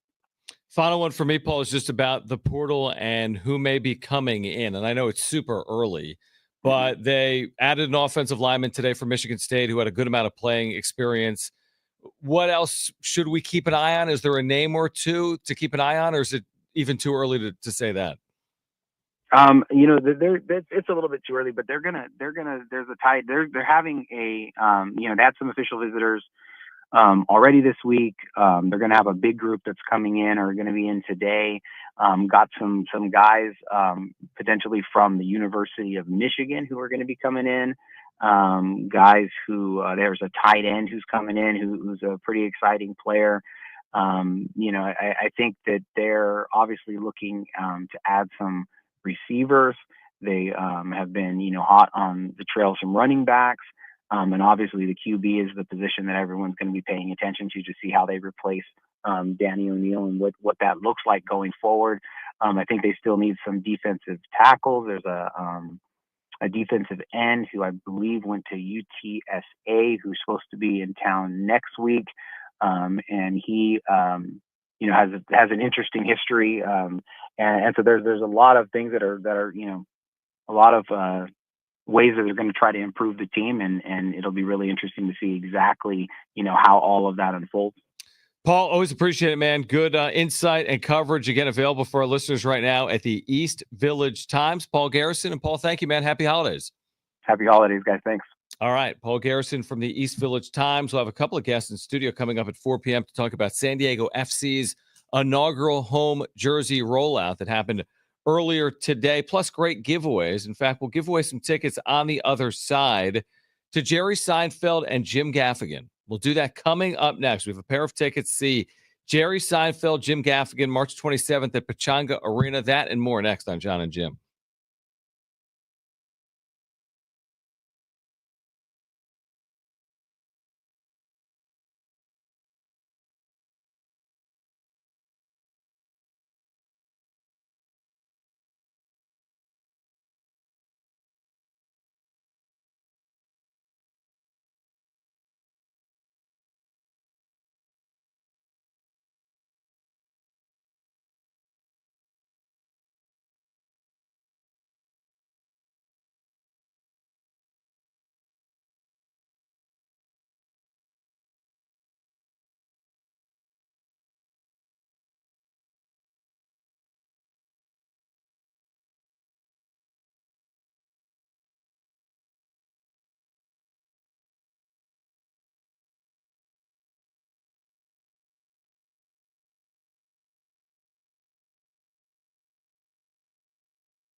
All right, we do have tickets to give away. Jerry Seinfeld, Jim Gaffigan will do that in mere minutes. We'll be listening for that. And laugh out loud. Comedy legend, Jerry Seinfeld, Jim Gaffigan, John Garino, March 27, 2025, 7:30. Either one is hilarious on its own. Treat yourself this holiday season and see it together. Tickets on sale now at AXS.com. Also go there by listening here over the next 5 minutes. So we'll let you know what's going on. Again, you can win right here on San Diego Sports 760. We're talking some SDFC jerseys coming up. If you haven't seen them, go on social media. Yeah, they're a big now. I buy them. I saw videos this morning from Marty. She was there. Lines are out the door. So hopefully see them in person. Talk to them about the design and stuff. But one thing about jerseys, especially like in soccer that I've noticed, there's a lot of like hidden details that you don't really see right away. Easter eggs, so to say. You don't see that with like baseball, like a round or football jersey. You're not talking about Easter eggs on a 49er jersey. It's pretty simple. Right, Michigan, pretty simple jersey. It's iconic, but it's pretty simple. Yeah, Ohio State, pretty simple. So Alabama. So that's the thing about soccer. I always like these little details. Yes. So again, their opener is in 2 months. Just over 2 months, like February 20 something. Yep. In LA. So it's just over 2 months. Then the home opener is 2.5 months. It's March 1st at Snapdragon Stadium. And I mean, I think you look at the way it's been received in the community. I'm not talking about the jerseys. I'm talking about the franchise and the team. I mean, I have a feeling that 2025 is going to be a complete home run for them. That's just my gauge from watching it from afar. There seems to be a ton of interest. Now, they got a lot of seats to sell. There are not a lot of soccer-specific stadiums in the U.S. that are this size. And there's some teams that play in domes. Like Atlanta plays, I mean, they could probably seat 60 or 70,000 people. Same thing with Seattle. But there's a lot of stadiums that are like 20,000 seats, 23,000 seats. This is much bigger than that. I mean, 35,000 seats is a big number, I think, for Major League Soccer. And I'll be fascinated to see how often they're selling 30+ thousand seats at Snapdragon Stadium. I think they're going to do it a lot just based on what I'm seeing from the community and how it's being received so far in the year leading up. I think you're right about that. I think that the home opener in Snapdragon Stadium is going to be a massive success. I think it's going to be packed, and then it's their job as a club to make sure that you consistently, get fans in there. And I think the supporter groups in soccer are amazing. And I think that, summertime soccer here in San Diego is not, you can't get better than that. Mm-hmm. Like you're not going to be dealing with much rain or weather or any type of thing along those lines. So summer soccer here in San Diego at Snapdragon Stadium under the lights should be fun. It's a lot of Saturday nights, which is good. Yeah. There's less weekday than weekend. I think it's primarily weekend, a lot of nights. So again, when the sun is down and the season goes on basically all year. I mean, they're playing in February. March, and the and MLS Cup just finished in December. Yeah. No, it starts in February. Season starts in February. Well, I meant the first, the home opener here is in March 1st. March but 1st, I mean, think about that. You go from February 24th to the MLS Cup, December, whatever it was, 6th or 8th. It's a long There's season. no longer professional season, I wouldn't think, in the U.S. So I'm excited. I'm also excited to see the schedule. They've only announced 2 matches. Yep.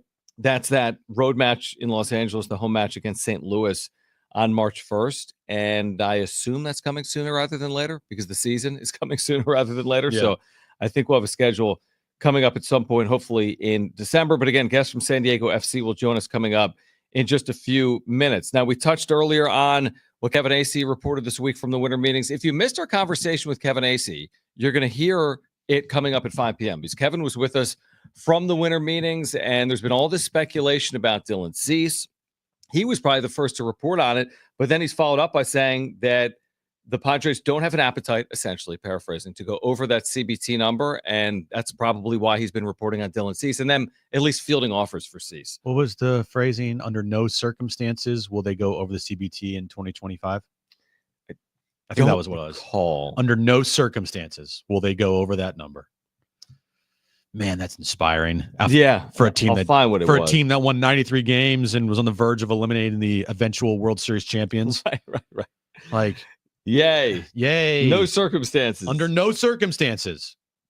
Right. Okay. No scenario. No scenario. That's One what source said there is no scenario in which the Padres exceed same thing. the CBT. Feels like the same thing, right? Yeah, this is probably stronger. No scenario. Yeah. There's no scenario. So what if I told you you make a trade that would push you over the CBT and it guarantees you a World Series? Would you do it? Well, obviously. Well, I'm just saying there's no Nope, scenario. not going to do it. I gave you a scenario. Yeah, I mean, obviously. Yeah, I mean, if anyone could see the future and be guaranteed of something, they'd probably be willing to make things work. But to like even think about them having to think about that. Right. You know what I mean? The problem is there is no guarantee. I know there's not. There's They no could have guarantee in signed anything. Juan in Soto life. and not made a World Series. I know. There's no guarantee in life. I get that. But if you were to bring that up, like just a joking conversation, like, hey, we make this trade, we go over the CBT, win the World Series, would you do it? Yeah, they'll do it. Like, yeah, sure, I guess. Yeah, I mean, listen, we'll hear from Eric Sendo one time. We'll hear from him again in One February time, if he's representing the team, and he'll talk for 14 minutes, and he'll answer 8 questions, and then you won't hear from him for 1 calendar year. Right. That's what has happened over. In fact, Peter's passing was in November. Yep. And it's now the next December. So in 13 months, we're over a year. We've heard from Eric Sendo, unless I'm missing something. Maybe he's been quoted in an article, Jim. Has he? I have no idea. I haven't seen I haven't anything, seen no. it either. No. That's amazing. Yeah. I looked on Getty today for pictures of Eric Sendo, and there was one, and it was the one with that nice sweater. No, well, not one of him, but like only one event, which was at spring training with Eric Grupner, and that was it. He was good that day. He was very good. He was super knowledgeable. Yes, he was well spoken, and that's why I'm actually surprised we haven't heard from him since. Yeah, there was no issue that day. I thought he did a very good job. Looking back at these photos makes me laugh. He had the button down and then the sweater on top. Right. And that's the only time I've ever seen him. Like, oh, he's a real person. Yeah. Before that, we spent like weeks on that. Yeah. Like, is Eric Sendo real? Because we had to look high and low for pictures of him, and there was one of them. There's one. He made a strong statement that day. He said, we're all accountable, including the general manager, to the success of this team. Well, they pulled through. Yeah, he did. They did. And he said, everyone's going to be accountable here. Yeah. And they had a nice year. Yeah. But it's not a sport that's dealt with in just like one season. No, you're right. I mean, you got to be good again. Yeah.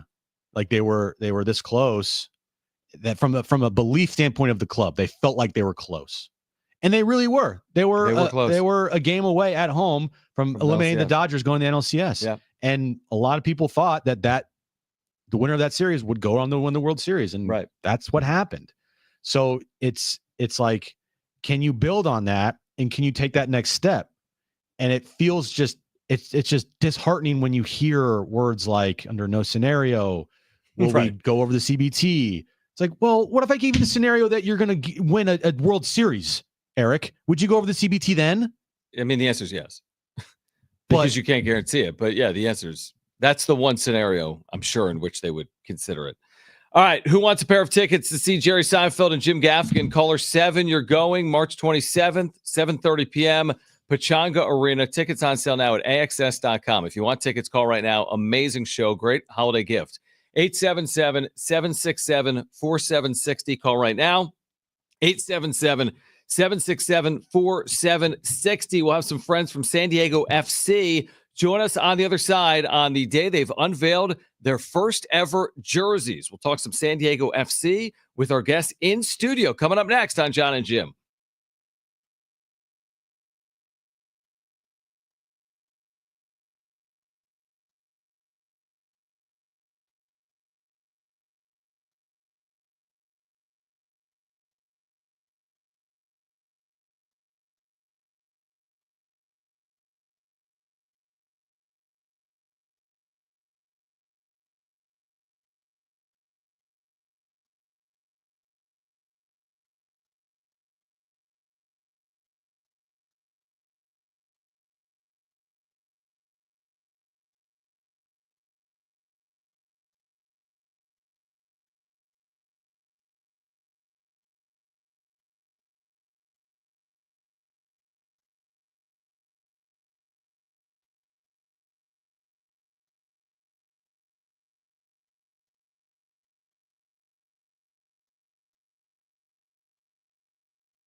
All right, this update is brought to you by the Jim Petrell Real Estate Team. We'll start in football. Last night, Thursday Night Football, the Rams beat the Niners 12-6, effectively ending the 49ers season. Baseball hot stove today. 2 big-time trades. All-star closer Devin Williams was traded from the Brewers to the Yankees, and all-star outfielder Kyle Tucker was traded from the Astros to the Cubs. Would you like to know what your home would sell for today? Get a simple text message with your home's value by texting your address to 855-600-6000. You'll get no phone call, just a text. Jim Petrell has the buyer. Simply text your address to 855-600-6000.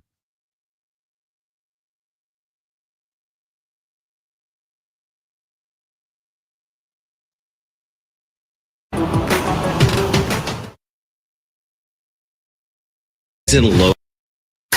It's Jon and Jim to warm up that drive home.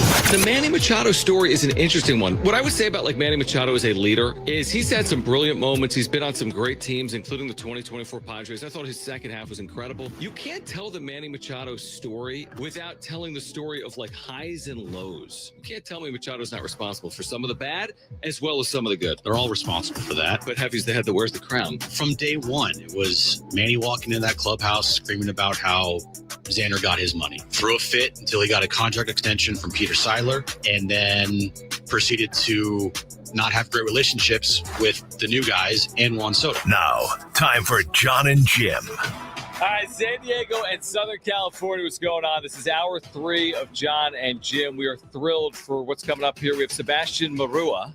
Do a decent job there with the name, Marua. He is San Diego FC's SVP of Brand Marketing and Community, which is a super cool title. And he's with us on the day of the unveiling of the inaugural home jersey for San Diego FC. And we are so thankful that you've provided both me and Jim with these brand new jerseys, which are super, super cool. It's one thing to see them online, and we saw them today. Yeah. And we're both like, wow, that's a really unique look. And then you get to touch them and feel them and see them in person. They're even better. Trust us. Go to YouTube. You can see them right now because we're on YouTube and you can see we're wearing them right now. First of all, Sebastian, great to see you. What has today been like, and what was this process like throughout the design process to settle on what Jim and I are wearing right now? First of all, thank you for having me, and I just want to say you guys look great. Thank you. I feel good. Man. I like it. I like it. You know, these are the versions that the players are going to wear, so I don't know if you can feel it coming through. Yes, super nice. Yes, I'm wearing another shirt underneath. I'll feel it more when I not wear another shirt, but the material is very lightweight. I love the fit of it, and so these are the actual jerseys that the players will wear on field. That's right. Yeah, Wow. This is high performance material. This is what they're going to be wearing against all teams. Wow. So tell us about from the logo unveil, and we're going back now months, from the logo unveil to the jersey unveil. What goes into coming up with the concept that we're wearing right now? Yeah, so the crest unveil was October last year. That took us about 6 months to develop, actually, and it was a process that started with a bunch of research in multiple forms, from focus groups to surveys to interviews to going to live sports events and just talking to people in the streets and everywhere, right? Parents, coaches, kids, sports fans. We distill all of that research into insights that inform our brand proposition and our brand identity. And we landed on this crest that has a few elements that we felt would truly resonate with the local community. Everybody told us any sports team that comes to San Diego needs to be a reflection of the community, needs to be a reflection of San Diego. And so we played with that idea of reflectivity, and that's why you can see on the crest, but also in the jersey, there's this chrome element, right? The idea with chrome is that it then shines and it creates the colors of the community that are around the outer rim. And those main colors were sort of secondary colors after the blue, and that's why the jersey has got that blue base. So I would say the jersey is just a very clean, deep, sort of strong representation of our crest and our brand. And we wanted to develop something that we felt every San Diegan would be proud to wear and would want to wear. So we knew that we didn't want to go with anything too crazy. But, you know, San Diego is diverse, it's vibrant, it's a great place to live, and we also wanted to add that little pop, and that comes in through the chrome and the colors on the side. What does the term flow mean? I see that a lot around town. Flow with us. On the back here, it says state of flow, I believe. Yeah. What does that term mean for people out there that might not understand that? Yeah, so flow is another big insight that came out of our research, and everybody that we talked to and we asked, what is San Diego about? Tell us how you feel in San Diego, like how would you describe San Diego? And people actually found it hard to put it into words and to define it Hmm. because it's so many things, right? And it's so diverse. If you go to Oceanside all the way to San Isidro or to East County, they're actually very diverse, different communities. And I think you have over 200 nationalities here, I read recently. Hmm. So flow is this idea that encapsulates the way people live here. And it's in a constant state of flow, right? If you think about it as a spectrum, on one end, you have performing at a peak level. And on the other end, you have San Diego's way of life, and which is what a lot of people love about here, right? So actually just coming in here and watching you guys, you're on the phone, you're on the laptop, you're talking to the guy in the booth, Yeah. you're talking to me, Yeah, but things are happening. but then immediately you tune in and now you're performing, right? You're doing Yeah. your craft, you're doing your thing, and you're focused. So that idea of state of flow is something that we really felt resonated and we wanted to develop, because we're also looking at San Diego in the future. We wanted to honor what San Diego is and encapsulate it and represent it, but we also want to evolve with San Diego as a club, and we want our brand to also be part of that evolution, right? So state of flow is just first of all, it's a mindset, it's a way of life. More importantly, it's one of our main taglines, and the flow is actually the central symbol that you find in our crests. We call that circular symbol made out of 18 lines woven into one. We call it the flow. And that's the heart of our crest. That's actually the heart of our brand identity. And it's a representation of everybody in San Diego coming together through the passion of the game to put San Diego in the biggest stage of the global game. I love that answer. Sebastian Marua with us right now. San Diego FC, on the day they debut their brand new inaugural home jerseys for 2025. Jim made a point earlier, and I thought he was spot on, where with soccer, there are oftentimes unique intricacies in like a kit or jersey design. I would call them Easter eggs, but like those specific elements. And you guys tweeted about it earlier today, how you have the state of flow, for example, that we just to that. You've got the chrome embellishments that you talked about. You have the chrome and azul portion of the jersey as well towards the bottom of it. Can you discuss what goes into, again, those quote unquote Easter eggs or those intricacies that make this jersey truly unique to San Diego and SCFC? Yeah, of course. I mean, look, jerseys in football, soccer culture are a representation of the culture, right? And they are a storytelling platform. So the jog tags that you referenced, we talked about state of flow. I think the chrome and azul jog tag on the bottom right part or left part of the jersey, that's just sort of a reminder of the core elements of our identity, with the SD in the middle, of course, because that's something that I think Padres have done extremely well to position that SD. And I think we wanted our own version of that associated to our own brand. I think the other one is the tiger stripes that are on the sides with our gradient. The gradient, we wanted the idea of a smooth transition from one color to the other as part of our brand identity, in order to represent the transition that you see from one community to the other, right? If you think about driving from Oceanside south, stopping in each community, you kind of go through this like North County coastal vibe, but it all kind of feels the same, but with its own nuances. Then you kind of hit downtown and things started changing. It's a mix of everything. And you start heading south and it's a little bit more Mexican, more Hispanic, right? But that transition is still very smooth. And people in San Diego love that about this community, that they can kind of tap into these bubble communities one after the other and still feel at home. And so that's the idea of that gradient, right? It's a representation of how you move from one place to the other in San Diego and still feel at home.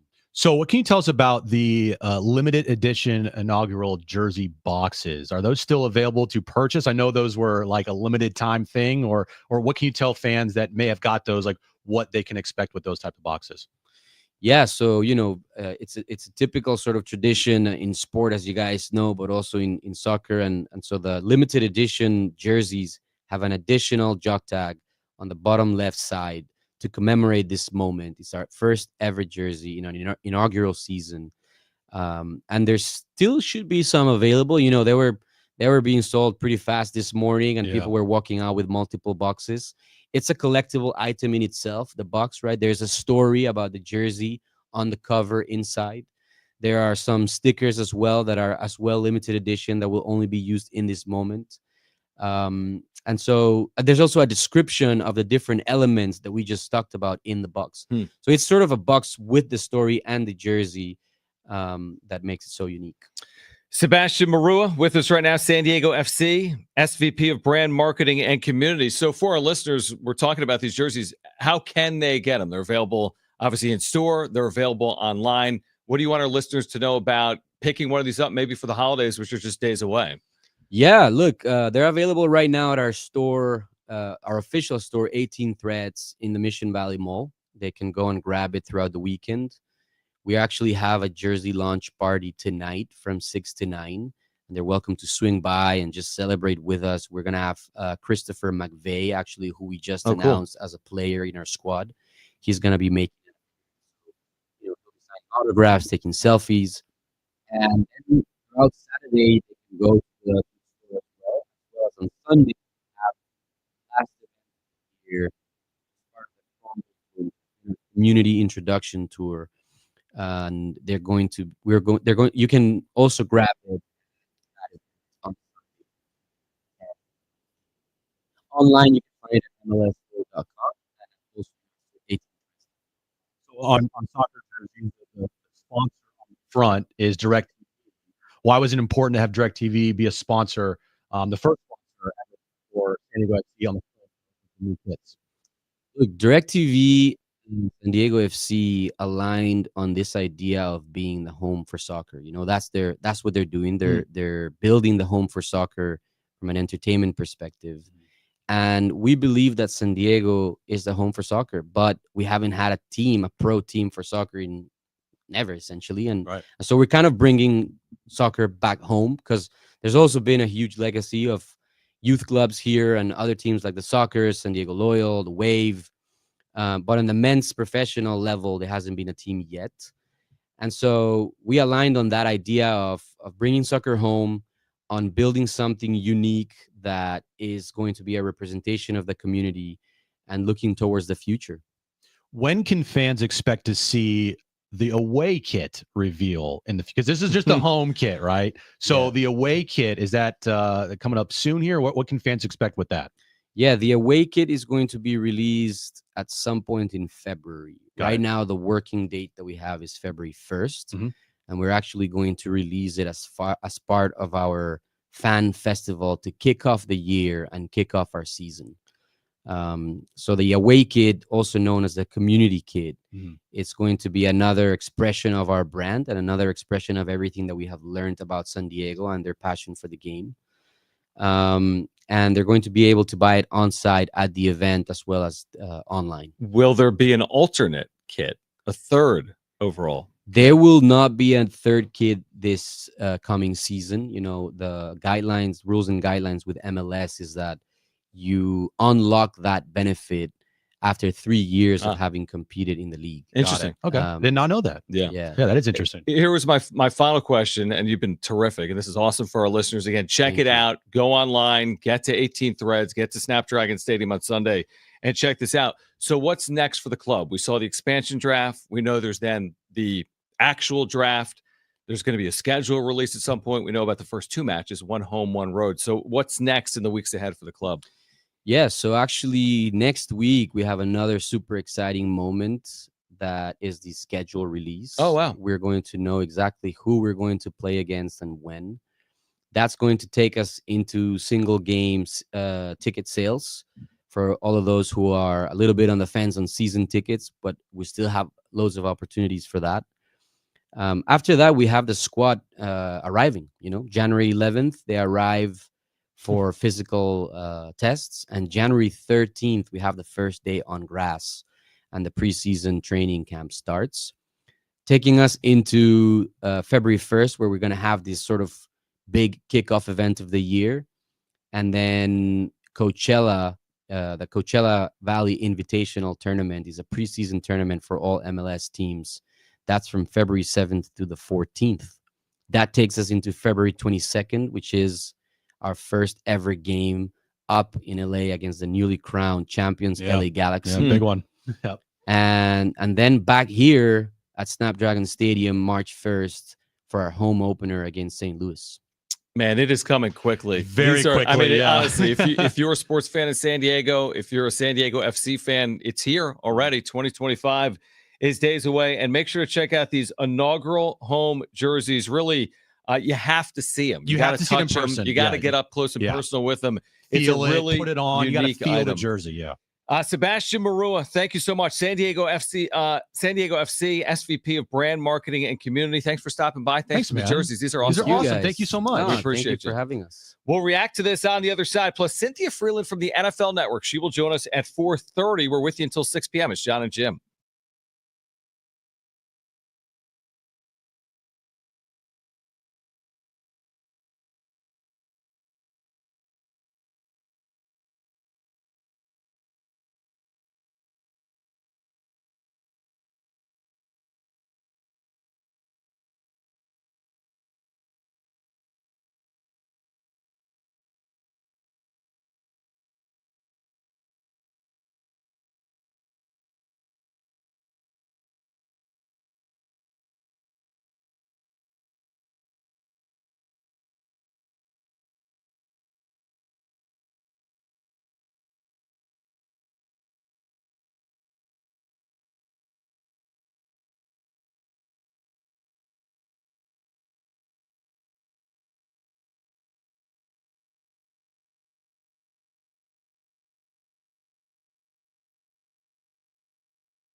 Hi, Cynthia Freeland, NFL Network. She will join us coming up at 4:30. We're giving away holiday bowl tickets this hour. If you missed our conversation with Kevin Acey from earlier this week, you'll hear it coming up at 5 p.m. So it's Jon and Jim. Great to have San Diego FC swing by. Right now, we can get to the wrap, so let's do it. It's time for The Wrap, presented by Sombrero Mexican Food. Check out their website at sombreromex.com. What's wrong with the Lakers? What's not wrong with the Lakers is the question. Everything. You got a 40-year-old plus LeBron. You have an Anthony Davis that isn't motivated. You have no good developed draft picks. You have the team employing LeBron's son, taking up a roster spot. You have no secondary scorer. Everything. Everything's wrong with the Lakers. I just think they're old, and I think that's a big factor for a team over 82 games. Like, you got an aging roster that since 2020 hasn't been that good. I mean, there have been some moments, right, in the postseason, but since 2020, since the layoff for COVID, they haven't been that good. So what are the expectations? I don't think we went into the season saying the Lakers would be a top 2 seed in the West. They're going to try to make the postseason. Then maybe in the postseason, because you have LeBron and AD, you can make a run. But I think they're just old. I think it's run dry. They were good in 2020, and they haven't been since, essentially. Next question. Well, 2020 was the year they were in the bubble, and they had like almost 2 months off before they started to play again, too. So I think that makes a big difference. Will Danny O'Neil start in his next stop in 2025? That's going to be difficult. Now, if he went to another G5 program, yeah, I think he does. But a Power 5 program, like, I don't know, the Wisconsin Badgers quarterback. He would start. He would start. He would. Okay, then maybe he would start at Wisconsin. I don't know.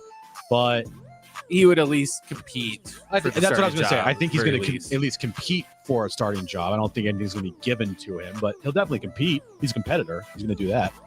Yeah, I would agree. I thought he played well. I've said that a lot. I thought, considering the circumstances as a true freshman, I thought he showed off a lot as a freshman. Now, if you're going to go to the Big Ten, if he's going to end up, he's got an offer from Wisconsin. If you end up at a school like Wisconsin, it's far from a guarantee. There'll be real competition to start at a Big Ten school. So I don't know if he'll start in 2025. I'm sure he's got a chance to start in the future, 2025 or 2026 and beyond. But it's hard to say, because if you end up at a school like Wisconsin, there's going to be legitimate competition for that job, and the expectation is to win. I mean, you don't go to Wisconsin to not do anything better than 8, 9, 10 wins in a season. And the Badgers have hit the portal for their quarterbacks hard the last couple of years. Absolutely. So I guarantee he will not be the only there'll be portal guy that would be in there competing for the job. Next question. Who's going to win the prestigious second annual NBA Cup? So what's the Final Four? Bucks, Hawks. Okay. OKC and Rockets? Yes. Yeah. Tickets are available right now for $20. Well, you know what's going to happen. Yeah. Since we talked all this crap about it, the Bucks are going to win. Yeah, maybe, because why you're saying, because it doesn't mean anything. Now that we've said it doesn't mean well, anything. because I talked all this crap about how stupid the tournament is, and then one of our teams is going to win. And, all right, so here's what we have. We have Bucks, Hawks, and we have, what'd you guys say? Rockets, Thunder. And we have Rockets, Thunder. I think the Thunder are going to win it. Thunder, I think, the best team remaining in the tournament. I think they're going to win it. And it will be like nobody cares. That's what it is. That's essentially what it is. Here's the amazing part to me. So these 2 games are in Las Vegas, but it's not a doubleheader. They clear the arena. You're playing a Bucks-Hawks game in Las Vegas tomorrow at 1:30. Huh? The Bucks and Hawks play tomorrow at 1:30. Then the Rockets and Thunder play at 5:30. There's a 1:30. Okay. Yeah, it is Saturday. Okay, but yeah, the Bucks and the Hawks play at 1:30 tomorrow. Tickets at StubHub are $21 for that game. For the nightcap, Thunder Rockets, they're $23. see, this is the kind of conundrum that the NBA is in. College football playoff is pretty much all day and all night tomorrow. No, that's next week. Oh, this is Army-Navy and Heisman. Oh, okay, Army-Navy's great, but this is Army-Navy, so it's actually never mind. 'Cause I was open like, weekend. that makes sense. Yeah, it's the open weekend, so maybe they'll get eyeballs on TV. Yeah, they might do fun on TV. Next question. If you bet. Yeah. What do you think of the San Diego FC jerseys? Well, we're wearing them. We are wearing them. If you're watching us on stream, we are wearing the brand new 2025 inaugural San Diego FC kits or jerseys, whatever you want to call them. honestly, like I said, you got to see these things in person. I agree. You got to wear it. Nice material. The material is very lightweight. I think that it's very well done. I think that the logo and the crest pops in person. I do like how it's like reflective, like the DirecTV and the Adidas logo is reflective on it. The chrome. And it's just like a very lightweight jersey. It fits me perfectly. I like how it fits. And I like it a lot. Yeah, no, I agree. I like it even more when I had a chance to see it and feel it and put it on, because I really do like the material. I think it's a unique material. And I do like the piping, so to speak, down the sides, like the additional color. It's hard to see maybe on the stream, but like that side color combination that is on it, that's like representative of like the communities. The San Diego Wave have had an element of that with like all the colors in one. But yeah, I like it, and I really like the material, and I think you should go check them out, because I think you'll like them even more when you see them in person. I tell you what. Yeah, tell me. Glad we got the authentics.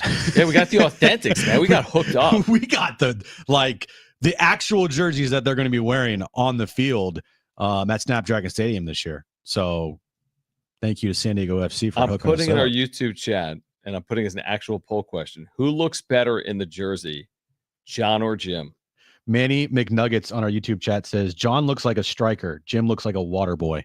Thank you. What? I completely agree with that. Why'd you change your hat? Why did I change my hat? Yeah, why'd you change your I hat? have two here. Why not? I don't know. Why do you have two hats? Because I wore one today and then I bought one. You bought a hat? Today. Let me see that thing. No. Get your grubby paws off it. These things ain't. You listening, I don't mess Kristen? around. You listening? She's not. She probably. No, her car doesn't even have a radio. It's from like the 1800s. All right, Cynthia Freeland, NFL Network. She'll join us next.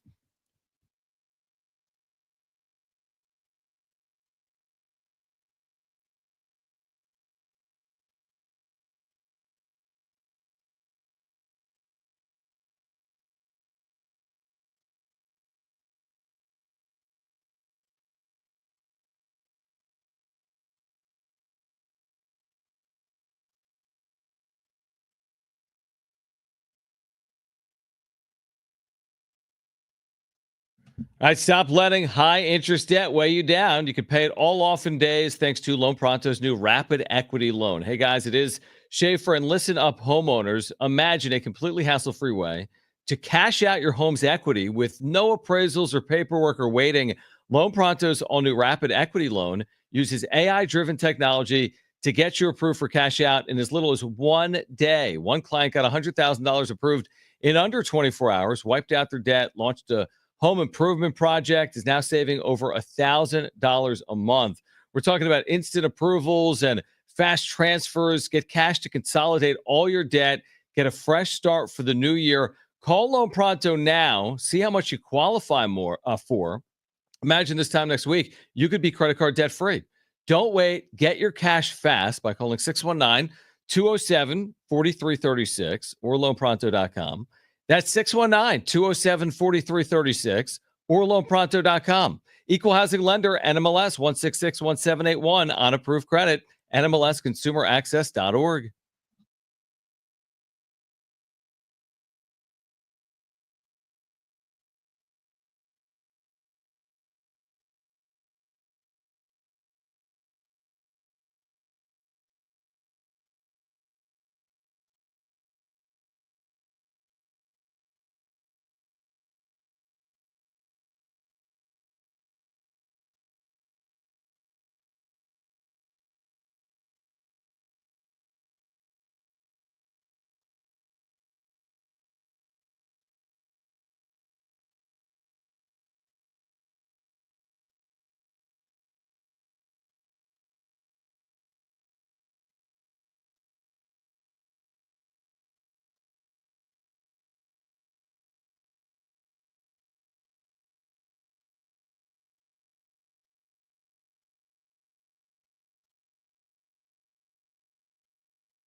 All right, this update is brought to you by the Jim Petrell Real Estate Team. Thursday Night Football last night. Rams ending the 49ers season effectively, beating them 12-6. Baseball hot stove today. 2 big-time trades. All-star closer Devin Williams was traded from the Brewers to the Yankees, and all-star outfielder Kyle Tucker traded from the Astros to the Cubs. And the soccer's home opener is tomorrow night at the new Front Wave Arena, 7 p.m. start time. There's also going to be a toy drive, so bring unwrapped toys to the arena to help make holidays magical for kids in need. Would you like to know what your home would sell for today? Get a simple text message with your home's value by texting your address to 855-600-6000. You'll get no phone call, just a text. Jim Petrell to buyers. Simply text your address to 855-600-6000.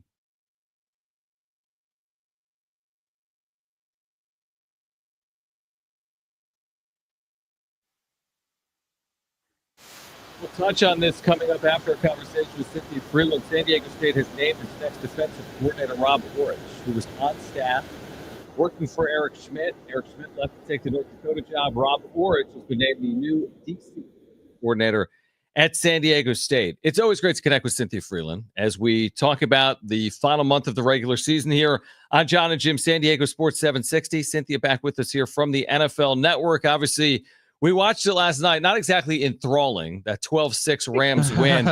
Cynthia, where do the Niners go from here? Now 6-8 overall. What's next for San Francisco? I guess as you start looking ahead to the offseason.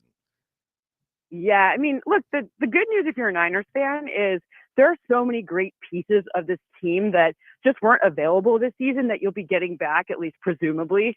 And they're going to have to figure out, what does the Brock Purdy contract look like? They have some flexibility with how they can do it. And now they have some time to be able to do it as well. And honestly, there are, if you're going to have this many injuries, better to know now than, having it go through the entire postseason and kind of miss out on maybe you revamp a few position coaches. I mean, maybe you I don't know, figure out some tricky ideas. Like we just saw, for example, the Broncos signed their left tackle, Garrett Bowles, ahead of the season. No one was really sure if he would be re-signed. Well, now you can devote more resources and energy to figuring out, okay, what is our strategy? We know kind of where we're going to be drafting now, and what is our strategy for which free agents we're gonna try to acquire as we build the best team possible. What do you think Brock Purdy will garner from the 49ers? If he was, let's just say this, Cynthia. If Brock Purdy was a free agent this upcoming season, what do you think he would get in free agency? Yeah, it's going to be interesting because I just saw some of the early estimates for what because the owners' meetings just happened this past week in Dallas. So, it's looking like a pretty high salary cap situation. So I wouldn't be surprised if Brock Purdy's contract resembled something like Joe Burrow got. It probably won't be structured in the same way, but I would imagine, right up there in terms of where things rank in either, the average per year salary is kind of misleading. You kind of need to look at the guaranteed and then figuring out what the IRS sees as their salaries is a little more tricky because there's always voidable years and all of these interesting ways to help the Niners out with structuring so that they can, take advantage of paying as many people as possible. But, I think it will resemble a Joe Burrow situation. Cynthia Freeland from the NFL Network is with us. There's a really intriguing game on Sunday, Steelers-Eagles. Obviously a huge deal in the state of Pennsylvania, but you have a couple of teams that have had really good years. Maybe not Super Bowl favorites, but they've had really good years. Who is Sunday more impactful for, I guess, when you look at Philadelphia and Pittsburgh in Philly? Well, I think I'm going to look at it from the standpoint of who has more to lose. Okay. I think what will the narrative be on Monday should either team lose? And I don't think much will change with the Steelers. In large part, it feels like they're playing with house money. I mean, I don't know if anyone expected this Russell Wilson, Justin Fields experiment to net these type of results. So, if they don't win this game, by the way, the Steelers have never won on the road in modern football in Philadelphia. Right. So it's not like it wouldn't be the first time they haven't won there. But I think the opposite. If something goes wrong with the Eagles, you're seeing this weird drama with AJ Brown allegedly not being happy. Please remind me of the next time I hear a receiver be like, no, I like my target share. It's totally fine. Everything's fine. Come on. That would be the first time. So I believe that you will hear more downside should the Eagles lose than should the Steelers lose. Super Bowl preview, Bills Lions this weekend. What do you think? You know, I am from mid-Michigan. Oh, I know. Yes. There's a lot about that. Like, I've been really thinking hard about like who I want to be in the Super Bowl. And at the beginning of the season, I was like, well, that'd be a great Super Bowl because then it's like win-win because I really like the Bills and I really like the Lions, obviously. And they rarely play whatever. But now I kind of feel like that would be lose-lose because I'd be sad for the other team. So it would be more fun to have the Lions versus the Chiefs or the Bills versus the Eagles because then the opposite team all of America would be in love with, right? Like, who wants the Chiefs to win another one? Other than outside of Kansas City, the answer is no one. Yeah, no, that's a good point. Really good point. Yeah, you're 100% right. Cynthia Freeland, NFL Network, with us right now on Jon and Jim.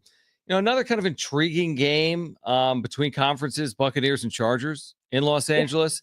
Like you kind of told us who has more to lose in Steelers Eagles. I guess you could answer it the same way. Bucks Chargers is intriguing in both conferences, right? Yeah, absolutely. I mean, the interesting part about this one is I don't know. I mean, I love Jim Harbaugh's pressers. He told us, I believe the quote was something like, you know, Justin Herbert has the strength of 10 men. I mean, I just love like ridiculousness from this man. But ultimately, you know, I don't think Herbert is 100%. I don't think that Ladd McConkey, should he even be available to go, is 100%. We already know about J.K. Dobbins. So I think there will always be this asterisk in the mind of, I mean, to be fair, like the Chargers are a 90% chance to get in the playoffs. So not to say they don't need this one, but if there was one that they could be like, all right, this isn't as big of a deal. It's not in the same conference. So, you know, if there were some sort of playoff situation where suddenly the Colts get hot or whatever, that's really the only team that could overtake them. That would be, you know, it wouldn't be the worst loss because it's an NFC loss. Sam Darnold has played out of his mind this season, and the Vikings are going to have to make a really tough decision, I feel like, this offseason with J.J. McCarthy, the guy they drafted in the first round this past year. Now he's coming off of injury, so you franchise tag Sam. But even then, I mean, Sam Darnold, this feels like Sam Darnold should get a payday after the end of this year. If it's not with the Vikings, it'll be with someone else. And, you know, I don't think there's any world where the Vikings let him go at this point. I mean, I don't know. I don't know their caps. I'm not as familiar with their cap situation right now as I was. You know, they let go of some people who I'll revisit that one after the Super Bowl. But, you know, something will happen with Sam that's great. And I would imagine it's with the Vikings. But to be fair, you know, with J.J. McCarthy coming back from an injury, I don't necessarily think, even if he were looking great in training camp and everything, why let Sam Darnold go when you're paying a rookie salary for J.J. McCarthy? And the job Kevin O'Connell has done, who again locally played at San Diego State. I mean, it really is a remarkable job what he's done with Minnesota. Cynthia Freeland is with us right now from the NFL Network. I am curious to get your thoughts on Bill Belichick. I know you don't cover North Carolina football. I know we don't talk a lot of college football. We know it's a different world. I mean, college is just completely different right now than the NFL with the portal and NIL. Just thoughts on this? Will it work in your mind or not? I mean, it'll work if they have, like, Deion Sanders really set the precedent for not making the coach the guy who's doing like central figure to recruiting. Right. Like, I can't see Bill Belichick like doing a living room visit with a mom, and like it just I can't like after knowing him. But I do believe that, you know, the allure and the ability to be coached by this man who is a pipeline to the NFL, given that, you know, all of his underlings are now people all over the league, that will be in and of itself an advantage. I think NIL is totally fine, but I am confused how the transfer portal works here because, you know, these kids like hurt feelings, they can now leave the school very easily. Like I'm curious to see how, I don't like where personally, I don't like how the transfer portal is working right now at all for any team, but you know, he's likely going to coach them hard, and some places haven't found that that's an advantage. We'll have to see. We'll have to see how it nets out there. But again, NIL part's fine. The recruiting, they can put people in place to do that. But that transfer portal, can you imagine if, you know, this kid's like, I don't like what he told me, I'm going to Texas A&M. He's like, see you later. Don't let the door kick you on the way. Like, I can't like, you know, like you're like, yikes. So we'll have to see how that goes. No, it'll be fascinating to watch Bill Belichick operate in the college football environment with the NIL. Oh my God. Some kid from the student newspaper is going to ask Bill Belichick questions. Like, what? Oh my God, can you imagine? It's going to be a content gold mine. It's going to be amazing. Electric. It will be. I cannot wait for that. The Monday night doubleheader The second one, Falcons and Raiders. It's more about the Falcons here, nothing about the Raiders. But like, what the hell happened to Kirk Cousins?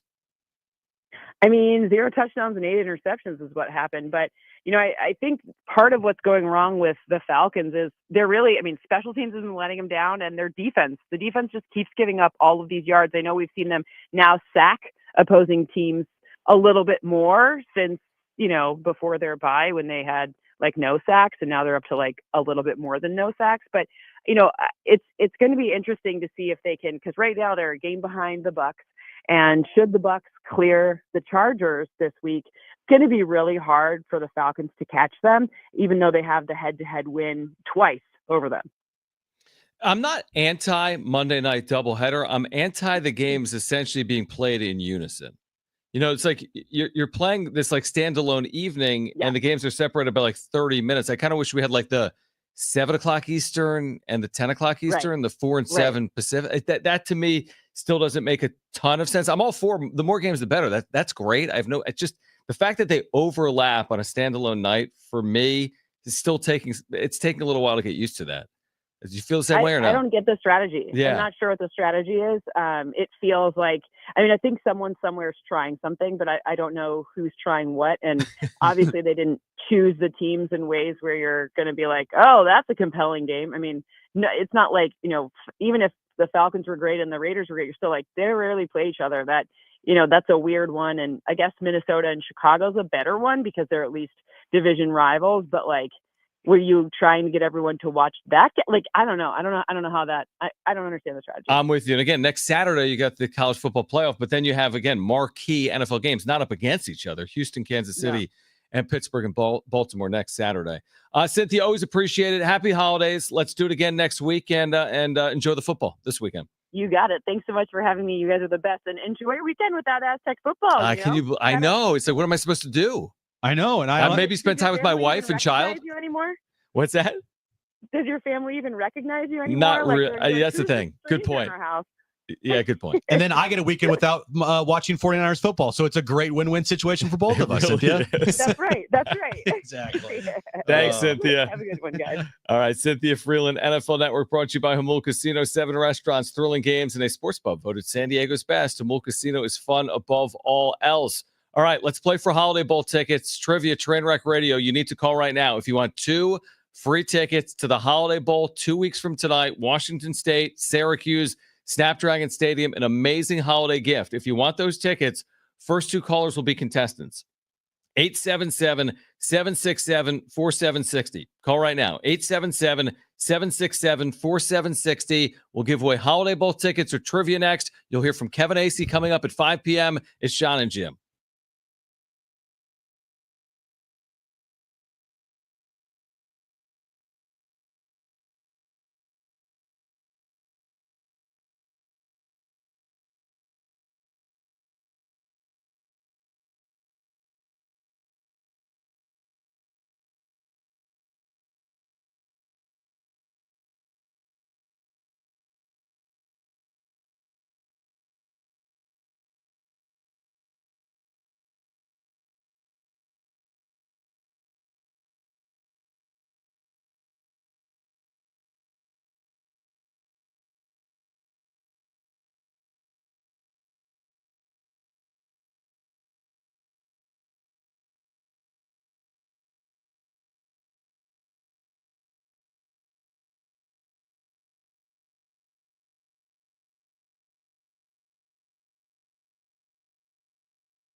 Kevin Acey from the winter meetings this week with the latest on the Padres heading into the middle of their offseason right now. You'll hear from Kevin coming up at 5 p.m. Also, if you missed our conversation with Paul Garrison, East Village Times on the Aztecs, who just named the defensive coordinator Rob Orich, who was on staff. He previously has been a DC before. Again, you'll hear from Paul Garrison coming up at 5:30 as well. That was before Rob Orich was named DC. Real quick before we get to trivia and train wreck, Jim. Yeah. The 10 through 5 Heisman vote getters have been announced because they have the 5? top 4 Got it. are in New York. So they announced the top 10 outside of the top 4. And that list, I have to pull up, is, all right, so 10th place. Yeah, you're Mr. Heisman now, so you got to I got to vote. You got to know all the Heisman stuff. Number 10, Kyle McCord, quarterback at Syracuse. You can see him here in San Diego for the Holiday Bowl, and that's what we're giving away here coming up. Curtis Rourke, the quarterback at Indiana, is in 9th. Shador Sanders, quarterback Colorado, 8th. Tyler Warren, tight end Penn State, 7th. Bryson Daly, quarterback Army. He had like 30 rushing touchdowns. He was incredible, 6th. And Cam Scatabo, who's the running back for Arizona State. They're in the playoff, finished 5th. So the top 4 in some combination is Cam Ward, Dylan Gabriel, Travis Hunter, Ashton Jennings. It was so funny today watching the 4 Heisman finalists in New York. Did you notice this? So you had Cam Ward, Dylan Gabriel, Travis Hunter, Ashton Genty. Yeah, Travis Hunter, Dylan Gabriel, and Cam Ward all dressed to the nines, like designer suit, like scarf, like Travis Hunter had this like designer trench coat. Right. Ashton Genty's in a Sprinter Boise jacket, hoodie. a Boise hoodie, and like sweatpants. Yeah, I actually saw a quote from BJ Rains, who we've had on, who covers Boise State. He said he was wearing it because he feels as if he wouldn't be in New York at the Heisman if not for what Boise State has done for him. So he felt like he should represent Boise State on this media day in New York with the Heisman Trust. All right, we're playing for Holiday Bowl tickets. Let's do it.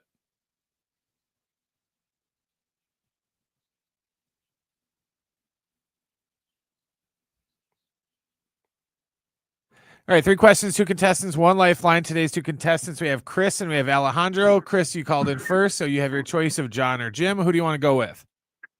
Let's go, Jim. Wow, Chris and Jim. Chris and Jim. And Alejandro, you get Jon, okay? Okay. All righty. Brent, what's the question of the day? All right, guys. Forbes released its list of most valuable sports franchises in the world, not just the country, in the whole world. Today's question, can you name any of these teams in the top 10 list? So we're looking for the top 10 most valuable sports franchises in the world. Okay, Alejandro, you're up first. What's your first guess? You do have a lifeline if you want to use it. I'm going to go Cowboys. The Cowboys. And the list? They're worth something? They're number 1. Bit. Yeah. They suck, though. It doesn't matter. They're not worth anything. Chris, you're up next. What's your first guess? You do have a lifeline if you want to use it. Yankees. Wow. Alejandro, back to you. Second guess. You do have a lifeline still if you want to use it. What do you got? Gonna go Real Madrid. Real Madrid on the list? Okay. No. Oh. Wow. Chris, back to you. What is your second guess? You do have a lifeline if you want to use it. Let's go Lakers. The Lakers. LA Lakers. There we go. Yes. Alejandro, you're going to need this to stay in the game. What is your final guess? And you do have a lifeline if you want to use it. I'll use my lifeline. This is easy. The Oakland A's. No, I'm kidding. No. Okay, I'm That's your kidding. guess. No, That's it's your- not. I'm just It's kidding. not. I'll give you, man, this is kind of hard. How about the New York Giants? Do you take that? New York Giants? Yeah, I'll take it. New York Giants. All right. Oh, how about all right. that? Oh, Just there you figure go. biggest team in the biggest city. Yeah. Chris, back to you. You could win it right here with a walk-off. You do have a lifeline. What do you got? Hey, Jim, let's do a lifeline. Okay. I'm gonna go with there's a couple in my head. I don't want to get this wrong. I mean, I hate them more than anything, but I have to do it now. The Los Angeles Dodgers. You can pick something else if you want. No, thank you for the permission. I like that. Dodgers, thank you. Let's go. Wow. Jim, you idiot. But it's kind of good. They're Seriously. not. Come on, Jim. Now, are we playing on that's extras? Are the Warriors on that list? Yeah, they're number 2 Warriors my super gosh. fan. You went Dodgers over Warriors? Your other team is in that list too, so good job. Who? Oh, the Niners. The 49ers are 10th. Okay, So let's get to overtime, and then yeah. we'll get through the list. Jim just messed up by guessing the Dodgers and was wrong. I am the biggest idiot And you should have said A's. ever. I'm so All sorry. right, let's get What's to the rules of overtime, Brent? Right. The overtime question is Jim an idiot? Yes. Yes. All right, guys. The way overtime works is I'm going to ask you another question. When I'm done asking the question, you're going to yell out the name of your partner today. Don't yell out the answer. Whoever yells out the name of their partner first, you're going to win the game by getting the question right, or you're going to lose the game by getting the question wrong. Do you guys understand? Yes. Yeah. Okay. All right, guys. Today's overtime question. Name a Heisman Trophy finalist. John. I heard All right. John. What do you got, Alejandro? Gabriel.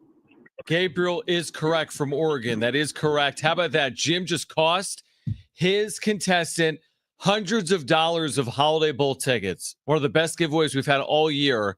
And Jim completely botched it and is so embarrassed he can barely go on. Jim's crying and his kid. And he chose the LA Dodgers.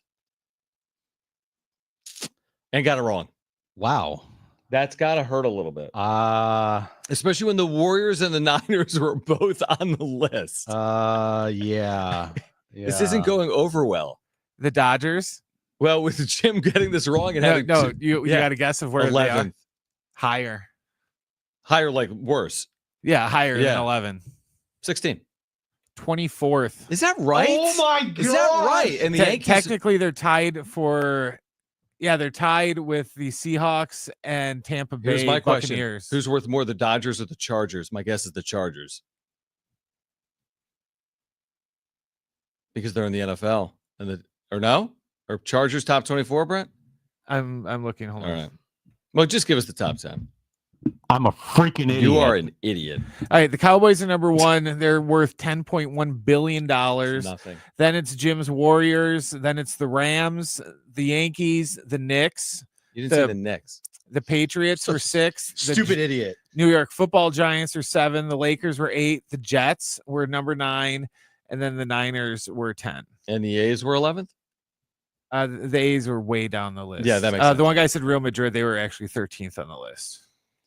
All right, on the other side, you're going to hear from Kevin Acee from the baseball winter meetings earlier this week. The latest on the Padres in the middle of this offseason. Plus, Paul Garrison, East Village Times, you'll hear from coming up at 5:30. What do you got, Brent? Chargers are 31st. So Where'd you say that? So they're behind the Dodgers. Yeah, Dodgers 24. All right, hour 4, Jon and Jim. It comes your way next.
All right, this update is brought to you by the Jim Buttrell Real Estate Team. We'll start in baseball. Hot stove. It remains hot today. 2 big trades. All-star closer Devin Williams was traded from the Brewers to the Yankees. And all-star outfielder Kyle Tucker was traded from the Astros to the Cubs. And tomorrow night is the Sockers home opener at the new Front Wave Arena, 7 p.m. start time. Also, there's going to be a toy drive there, so bring unwrapped toys to the Front Wave Arena to help make holidays magical for kids in need. Would you like to know what your home would sell for today? Get a simple text message with your home's value by texting your address to 855-600-6000. You'll get no phone call, just text. Jim Buttrell is the buyer. Simply text your address to 855-600-6000. It's Jon and Jim to warm up that drive home. The Manny Machado story is an interesting one. What I would say about Manny Machado as a leader is he's had some brilliant moments. He's been on some great teams, including the 2024 Padres. I thought his second half was incredible. You can't tell the Manny Machado story without telling the story of highs and lows. You can't tell me Machado's not responsible for some of the bad as well as some of the good. They're all responsible for that. But Heavy's the head that wears the crown. From day one, it was Manny walking in that clubhouse screaming about how Xander got his money. Threw a fit until he got a contract extension from Peter Seidler, and then proceeded to not have great relationships with the new guys and Juan Soto. Now, time for Jon and Jim. Failing. I don't care. People are going to be like, where's Jon at? He's on the interview. That's right. Kevin Acee, he joined us earlier this week from the winter meetings. Not a lot happened with the Padres. By not a lot, I mean nothing happened. They made 0 moves during the winter meetings. So we asked Kevin about the inactivity that the Padres had at the winter meetings. This is what he had to say. Yes, and especially in comparison to, say, last year for sure, and some of the other ones where the winter meetings has got, a deserved bad rap as things don't happen here anymore. But they are happening, and that's good. Eventually it'll trickle down to the Padres, and I think it's good for the Padres that pitching prices are so high because all things considered, I'm sure you guys are going to get to it. All things considered, I think best case scenario is they can unload a pitcher to help build the rest of their team. Kind of use a pitcher like they used Juan Soto last year. It's interesting you say that. So you reported earlier today in the UT that the Padres are exploring options. It could include the possibility of trading Dylan Cease, who's under control in 2025, isn't making a ton of money. What type of return do you think they could command for Dylan Cease? Well, if you're talking about a left fielder that is major league ready, maybe even as a major leaguer, you're talking about probably also prospects that maybe you could then flip to, either get more prospects or different prospects, or, get somebody else because they have needs while needing to maybe not necessarily trim payroll, but trim from what right now, if they were to keep everybody and then also try to sign Roji Sasaki and a left fielder. I mean, they can't afford to do that. They just can't. There are budgetary concerns, just like there were last year, by the way, but they had that Juan Soto chip, right? And that helped them do a lot. And so while they are taking calls on a lot of people, Michael King included, the one that's the most serious, the one that where I have actually heard from people with other teams that think they're motivated with C. That's the one that can get you a real return to help you. Mike Schilt the other day talked about parameters that AJ Preller has to deal with. Is this in an off season where they're still in a compete now mode? They were, as I'm sure they probably thought, very close last year. They felt like that was maybe the team that was going to do it. Does it feel like this offseason is one of the most difficult for Preller with not a lot of resources to have at his disposal? I think really the difference between this year and last year is they have a better roster but don't have Juan Soto to trade. That's the difference. They trimmed $100 million from their payroll last year, and it was more than that at the start of the season. So I think the difference this year, you didn't come into it with this gigantic chip that was going to be able to, if you did it right, and Preller did do it right, was to be able to get you a bunch of players. And then obviously you do sort to get Dylan Cease, and then have Michael King contribute, have Randy Vasquez contribute, have Higashioka contribute. I think that we should feel better about the team that they have. I think their bullpen's very good. They've got some core players. Looks like Manny Machado for now. Fernando Tatis Jr. There's lots to be positive about. but with similar holes to last year, that there's no guarantee that you're going to find yourself a jersey for $1 million or anywhere close to it, as a matter of fact.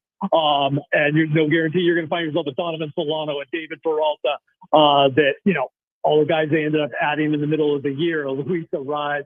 Of course, Luis Arraez is already on their roster. But yes, it's a paring down, but that's what it was last year. That's the reality of the Padres now.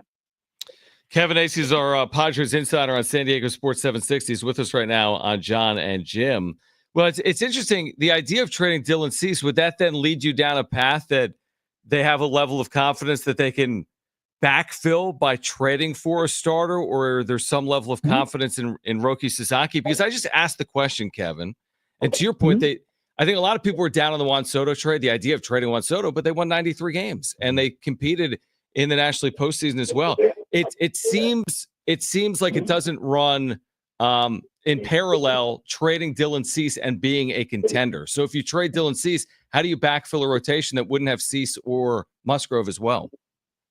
Well, you better get some other guys, right? So Roki Sasaki, you do try and trade. They have a certain amount of confidence, and it's part of what I'm investigating now. Who would they be looking at? Is it internally where you're going to give Adrian Morejon another shot? I haven't heard anything to convince me that that's the case, but I'm trying to take it down a road of that like where they try to find something where the last 2 years they've had the Seth Lugo, the Michael Walker Reclamation Project, Michael King stepping up, those sorts of things that they find someone.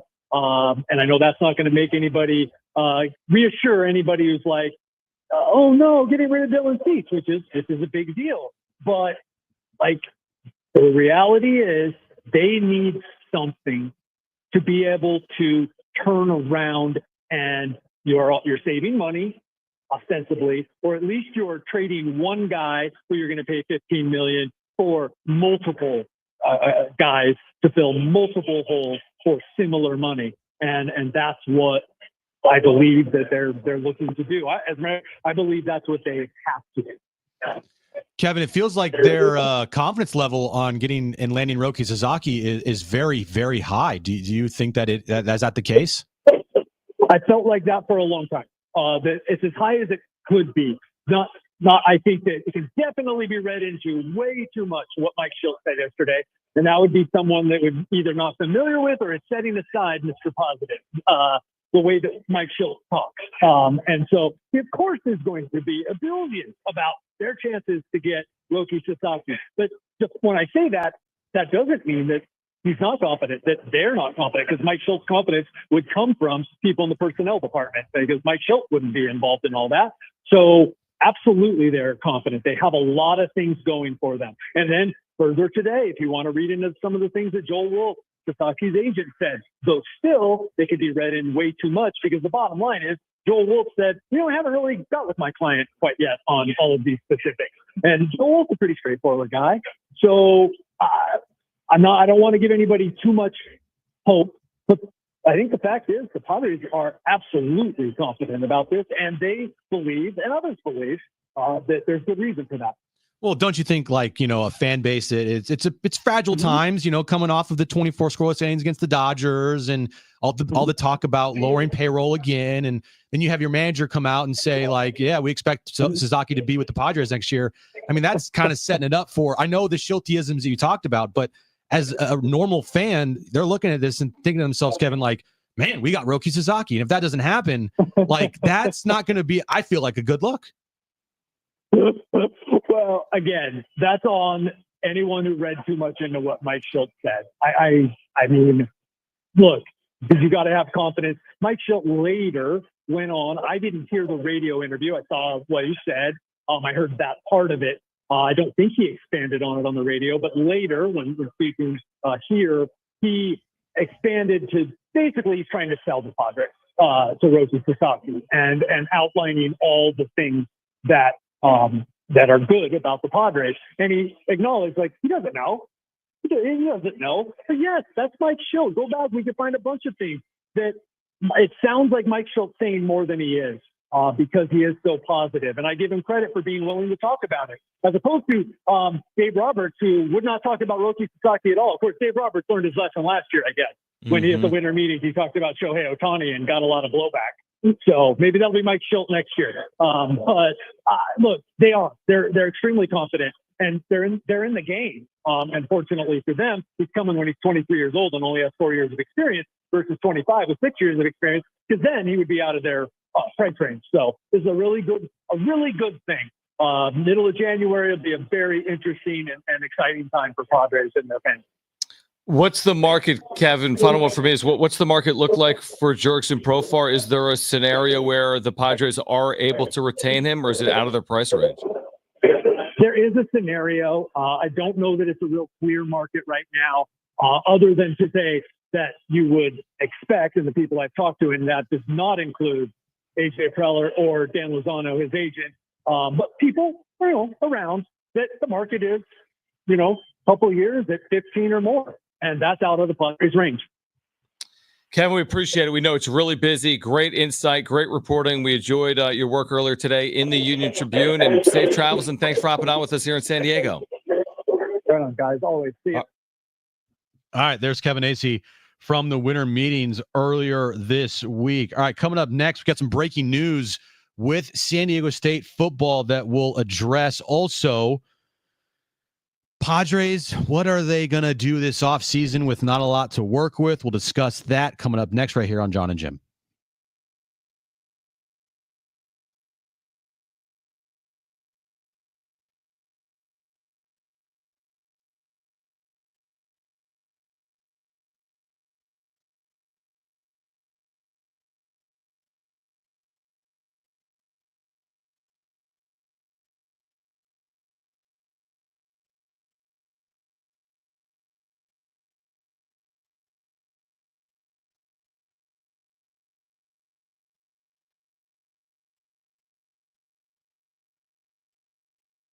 What up, Scott? What up, guys? This is Jim from Jon and Jim. And get to Humul Casino today, because every Monday night in December, there's a chance to win some luxury handbags from top brands like Louis Vuitton, Burberry, Versace, and more. They're going to have 10 winners every hour at 7 p.m., 8 p.m., and 9 p.m. Their Onyx players are going to receive an extra $100 in cash bonuses. Plus, one lucky winner each hour gets the opportunity to pick a purse packed with cash up to $25,000 in bonus. You got to keep the purse as well. And not just opportunities to win luxury purses and up to $25,000, but head on over to Tony Gwynn Sports Pub, Loft 94, or their poker room to watch all the sporting action that you want. They have NBA, they have NHL, they have college basketball, they'll have college football. They, of course, have the NFL as well. And while you're watching sports, have some great food as well. Tony Gwynn Sports Pub has an amazing selection of burgers for you to choose from. They have a great menu as well. And then at the end of the month, New Year's Eve, check them out for their New Year's Eve party, celebrating style as they kick off the festivities with $20 free plays for all people at noon. Do not miss a moment of the action at Humul Casino. It's fun above all else.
All right, back here on Jon and Jim. Some breaking news. Aztecs, they have found their next defensive coordinator. They're staying within house, right? Edge coach Rob Orich. Hope I'm saying that correctly. Probably not, but they're staying. But the main thing is they are staying within house with their defensive coordinator. They're elevating from within. So that did not take long. Eric Schmidt decided to leave the program last week, and very quickly, or no, this past weekend, very quickly, they have found a replacement within house to be Rob Orich, their new defensive coordinator there. So Sean Lewis not wasting any time. I like that, because if you let this thing drag out, that could hurt with recruiting. You need to have a defensive coordinator in place, and the Aztecs do that today. Great show today, Brent. We had, San Diego FC come in. I'm still wearing the new kits. Cynthia Freeland joined the show. If you missed that, check out the podcast center, Jon and Jim, to listen to those interviews, talk about the kits, and then listen to Cynthia talk about the NFL. But going into and out of the winter meetings, I didn't really expect the Padres to do much. I think we said the over-under at a half a move, and it ended up being the under. There was 0 moves for the Padres at the winter meetings. Not surprised in the slightest. Really not. But the stuff that did come out of the winter meetings, you heard from Kevin there, and since then he's written more about the direction of the franchise. We've heard from Dennis Lin on the direction of the franchise, and that's this. The San Diego Padres, for the foreseeable future, will be a cost-effective run franchise. That's how this thing is going to be going to go. Do I like it? No, I don't. I actually really hate it. But that's what they're telling us without telling us. And by the moves that they are not making, and the moves that are being rumored for them to make, and things like there is no scenario that they go over the CBT, to be a cost-effective run organization. For some, yeah, you have to be that. But for the Padres, it's just incredibly disappointing, because you're close. The perception of you being so close is real.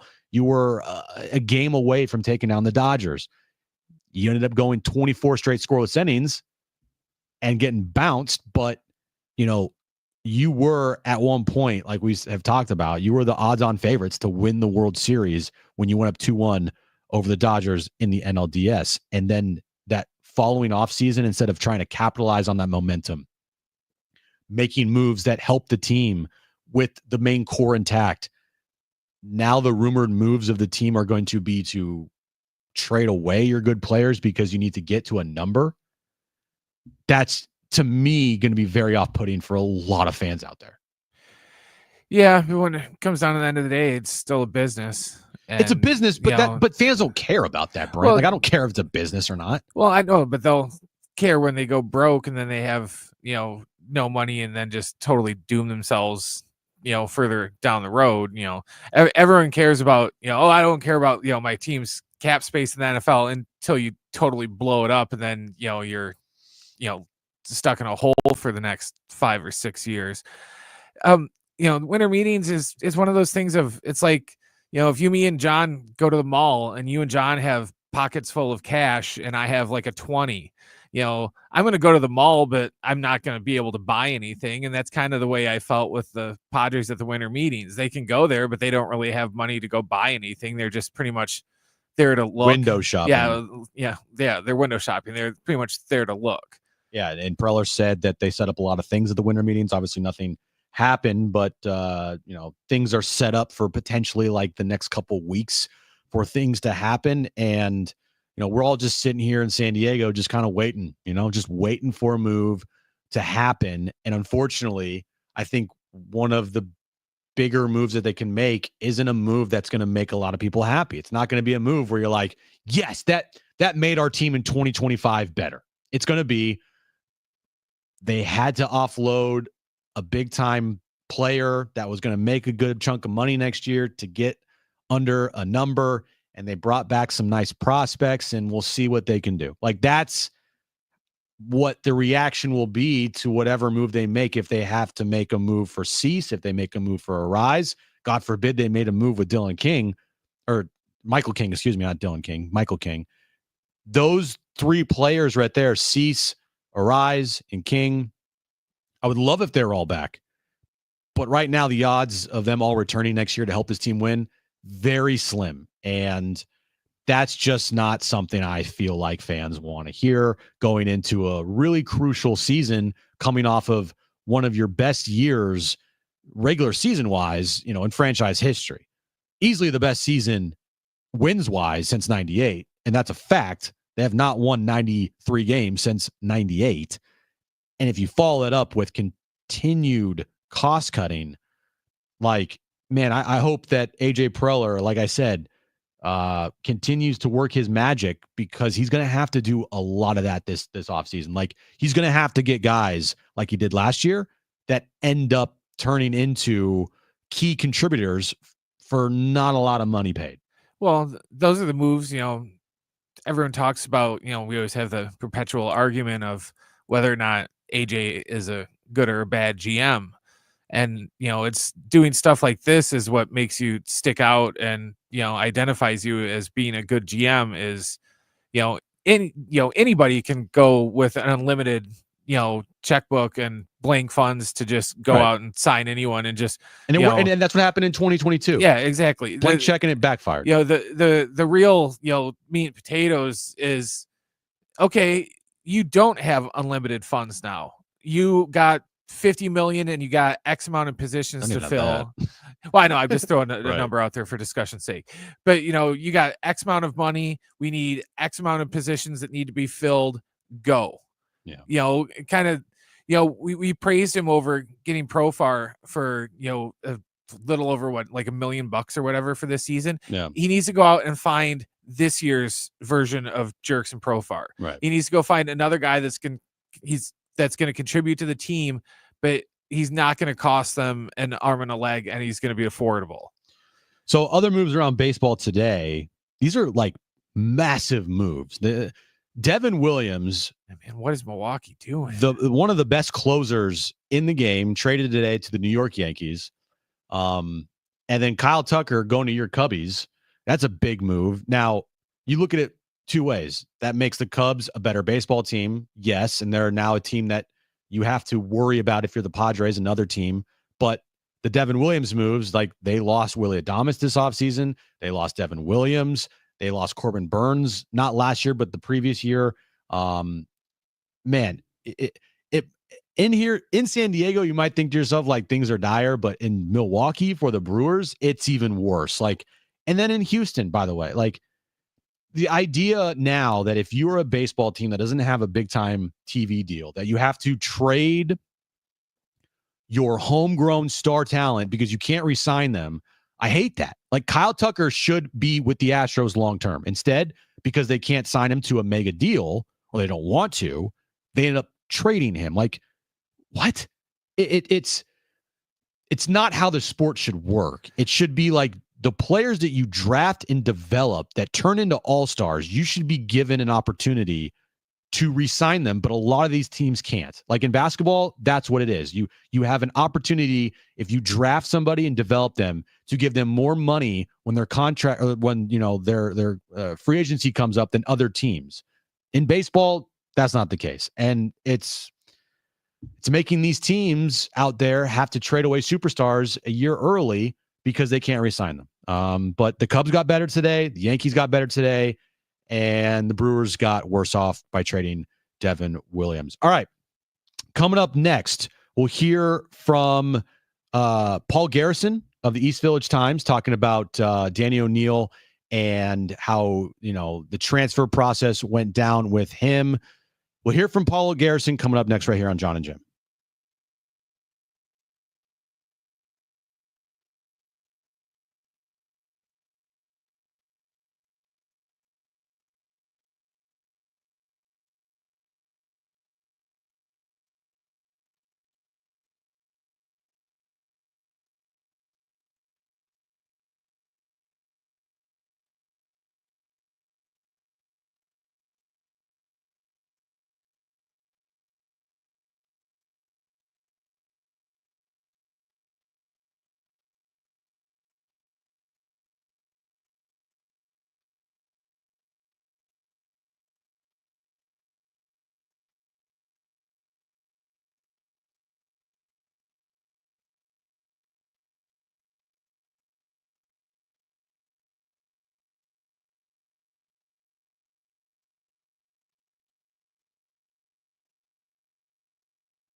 All right, this update's brought to you by the Jim Petrell Real Estate Team. We'll start with Thursday Night Football last night. Rams beat the Niners 12-6, effectively ending the 49ers season. Baseball hot stove today. 2 big-time trades. We just talked about it. Closer Devin Williams was traded from the Brewers to the Yankees, and all-star outfielder Kyle Tucker traded from the Astros to the Cubs. Would you like to know what your home would sell for today? Get a simple text message with your home's value by texting your address to 855-600-6000. You'll get no phone call, just a text. Jim Petrell is the buyer. Simply text your address to 855-600-6000.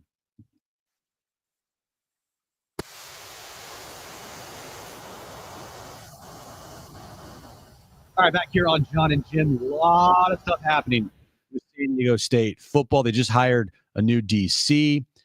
We did not ask Paul Garrison about that because we talked to Paul earlier in the show, but we had Paul on mainly to talk about, Danny O'Neil entering the transfer portal and just, what Sean Lewis is going to have to do now, having to go out and get a whole new quarterback room after his top 3 quarterbacks have entered the transfer portal, and how to build this roster out to make sure that he gets back, or not he, but this program gets back to its winning ways in 2025. Here's Paul Garrison on with us earlier today. Yes, and especially in comparison to, say, last year for sure, when some of the other. Oh, that was not Paul. Yeah, always, guys. Good to talk to you. I'm not really sure that in terms of a reaction that there was much of one. I mean, I think last year I wrote that if Lamont Butler could leave San Diego State, that there shouldn't be any surprises after that. This was something that I think the full story is fully getting out there. Between the 3 of us and who's listening, the staff actually asked Danny O'Neil, according to sources, to redshirt, and he did not believe that was in his best interest. Danny O'Neil had his shoulder surgery right after the season. He also had a knee injury earlier. He just was kind of a little bit too slight, I think, to handle the rigors of being a college QB. And I think the staff wisely kind of advised him to add some muscle. And the sources said that, this is not something that he wanted to do. And so as a result, he hit the transfer portal. So where does this put this, program at now where, how difficult do you think it's going to be going into next season? Or do you think because the transfer portal, this is just the way of college football and probably have to be the way of San Diego State here going forward?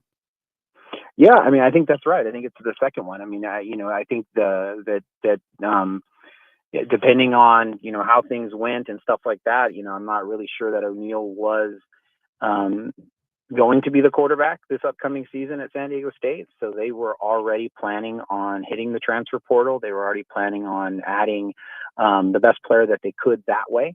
And so I don't think that it really honestly changes. I think it changes from everyone's perspective outside, but I think that, and we all kind of learned about it, but I think this is what they were intending to do the whole time, which was to try to get the best quarterback or 2 in the portal and allow those guys to compete with, Kyle Crum, who is still on the team. They're also going to be adding a true freshman from Millikan High School, JP Milosky, and it's just the way that college football is. And while it does definitely seem surprising, I don't think that it's like outside of what the staff was planning to do already. Any idea of like a type of quarterback? Is it going to be go out and find, 2 veteran quarterbacks maybe that have played 3 or 4 years or have more of a familiarity with Sean's system? Or is it too early to really know what options might present themselves, I guess, in the weeks ahead? Yeah, I think that's right. The only public knowledge of a guy that they've offered as a quarterback to San Diego State actually knocked out of a game. It was the backup quarterback for Central Michigan, and I believe his last name is Emmanuel, and he is definitely much more of a running threat at this point in his career. So I think it looks like they're trying to find somebody maybe who is a little bit more mobile. As we've talked with Coach Lewis over this year, I think they're able to make the offense kind of work for whatever style a quarterback is. So, they definitely always want a quarterback who can manage the seat gap and be able to keep a defensive end honest when they do like read options and things like that. But you don't have to be, a Michael Vick, a Jalen Maiden type to be able to do that effectively. The flip side of it is if you are dangerous with your feet, that could be maybe a couple more explosive plays that way. So I think it's a little bit too early exactly to tell, but I definitely would expect that person to have less question marks than the group that they brought in last year, where they didn't have a lot of experience and you didn't really know what you were going to be getting with, an AJ Duffy or a Danny O'Neal. And so I would expect this person to have experience, have somewhat of a track record, have seen the field. I think that more is along the lines of what they're looking for. So the season's now over, 3-9. What do you make of Sean Lewis's first year here at San Diego State? Obviously 3-9 can't happen again. Coach was very clear on that. I think one of the more, I think, fascinating parts about Coach Lewis is how, there's a lot of things that he does that's not conventional. And so having this year to kind of learn who he is and to ask questions about what he's thinking, has been really interesting and fascinating to me. And so I think the decision to, start a true freshman, but also have that true freshman like completely surrounded by a whole bunch of new guys, even though those were more experienced players, but new to each other. And they just never really, hit that ground running. And the flip side of it is, Danny O'Neal led the Aztecs to be in position to win 3 of his first 4 starts, won 2 of those. And so I think, going into the second half of the season, I think the thought was that, there was going to be this improvement that took place in the second half of the season, and they were 3-3 at the midway point. And so I think there was that hope that they could maybe sneak into a bowl. And it just kind of snowballed from there. So I think that, the overall perspective is that the team, underperformed. And, at the same time, I think there's a lot of hope with what's taken place so far in the transfer portal from this group. All right, so Paul Garrison, East Village Times, is with us. So, I see it as very significant when some of the top players on your team elect to stay. Now, we know it's the portal era and things can change, but they've all come out and said unfinished business, like the Trey Whites, Tana Latuli's, Jordan Napier. We received that word this week. There's others, Chris Johnson, Dale-Sean Staley, Ross on the offensive line as well. What type of starting point do you see them at in year 2 as opposed to where they were in year 1, knowing that they've got, I don't know how many starters they're going to have back, Paul, but there's a chance they're going to have a lot of starters back from 2024 overall. Oh, absolutely. I think that they are, there's an article that will be coming out here that I just, wrapping up. But it was basically that, all of the players at San Diego State had the opportunity to be able to leave. And as you said, portals doesn't close for another few weeks, but even the indecision speaks about the fact that, good things are happening in the locker room because so many guys came back, because so many players decided that they experienced what life was like under Sean Lewis. And they said, this is where we want to be. And going back a little bit to looking at this last year, there were so many guys, especially defensively, who were rotation players who hadn't really made a lot of starts. But, you look at every single player on who made an all-conference team last year is back. You get a guy like Eric Butler, who was an honorable mention, who, went to Centennial High School in LA, and he's been a contributor for the Aztecs, had a really good year, obviously earning that honorable mention, and he decides to come back.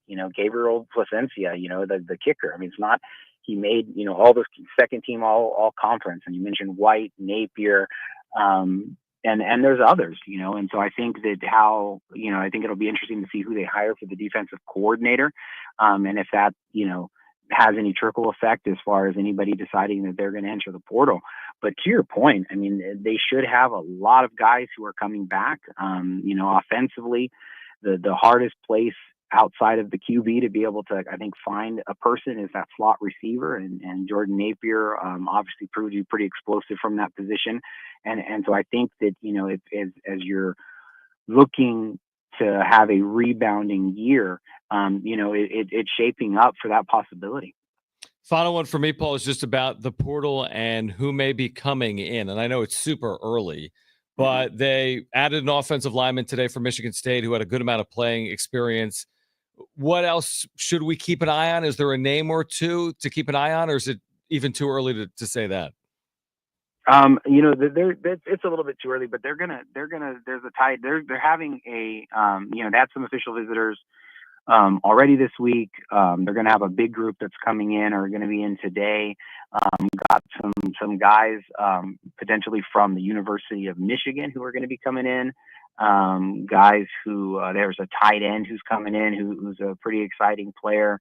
I think that they're obviously looking to add some receivers. They have been hot on the trail, some running backs. And obviously the QB is the position that everyone's going to be paying attention to see how they replace Danny O'Neill and what that looks like going forward. I think they still need some defensive tackles. There's a defensive end who I believe went to UTSA who's supposed to be in town next week. And he, has an interesting history. And so there's a lot of things that are a lot of ways that they're going to try to improve the team, and it'll be really interesting to see exactly how all of that unfolds. Paul, always appreciate it, man. Good insight and coverage, again, available for our listeners right now at the East Village Times. Paul Garrison. And Paul, thank you, man. Happy holidays. Happy holidays, guys. Thanks. All right, there's Paul Garrison of the East Village Times talking about some San Diego State football there. Coming up next, we'll wrap up the week with my back page. Stay with us right here on Jon and Jim.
All right, final stop of the week on Jon and Jim. NFL this week.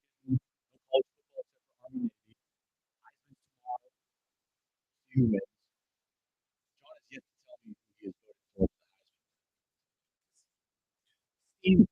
Steve like openly said, like, I voted for that guy. You know, Steve would go off on a tangent about how, you know, if he told anyone who he voted for, you know, that like the high trust, you just wake up in the middle of the night and stand, kidnap them. So yeah, Steve was the same. Steve would not tell you who he could do it against because he was so afraid of it.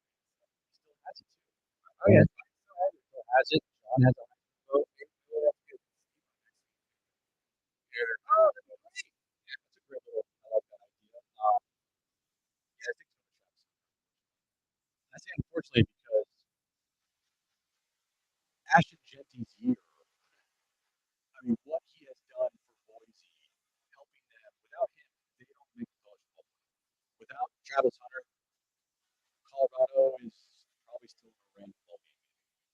Like, I just think that the team's success should play a factor into the Heisman voting, along with the MVP votings and all this. Like, it would be one thing if Ashton Genty rushed for like 2,000 yards and like 15 touchdowns and whatnot. But the dude is going to have 30 plus, or he does 30 plus touchdowns on the year. He's going to break Barry Sanders' all-time rushing record if he has a good game in the semifinals or wherever the Boise's slotted at in the first round bye. Like, to me, it feels like a no-brainer. But again, Travis Hunter is going to win this thing in the landslide probably, and I just don't agree with it. Yeah, he's going to break Barry Sanders' record with more games. True. You know, I know. This is my whole, I know, you know, you Ron Dane there's your argument soapbox back there, Brent. about, you know, how they didn't count his bowl games either back then. And if they did, he would still be the NCAA all-time leading rusher because he had like 840 some yards rushing in bowl games that they don't count. And that's the one thing that's going to screw up records with the college football playoff is, you know, before the most games you might play in a year would be maybe 13 with conference championship and then your bowl game. You know, now if you make it to the championship game, you're going to be playing, it's almost an NFL schedule because you're going to play close to 16, 17 games. Right. And, you know, so now you're going to, and these games count in the college football plaffs. Right. They count records. Exactly, so, you know, you're going to have, oh, well, Barry Sanders did this in, you know, 11 games. And then Genty, he, you know, would have had 17 games, you know, hypothetically, if they go all the way, which they're not going to, but you know what I mean? Yeah. To where he did in less games. And I'm not a huge Travis Hunter fan, but I, you know, do respect him playing both ways, especially in this day and age of football to where, you know, I'll say it, lots of players, this is kind of like what Cynthia was hinting at when we had her on about lots of players are soft these days to where now Devondre Campbell, to where now if they get their feelings hurt, it used to be, oh, well, I got benched, so I'm going to, you know, I'm going to train really hard in the off season. I'm going to get my job back. Now it's like, oh, I'm going to get benched. Well, then screw this place. I'm out of here. I'm just going to transfer to a different team every time I don't get my way. And it even happens in the pros. Last night, Devondre Campbell literally walked off the field. And Shanahan told him don't show up. Good. Yeah. Cut his ass. He's never going to play another down of football in his life. Hope he's happy with that decision. Brent, let's get to it.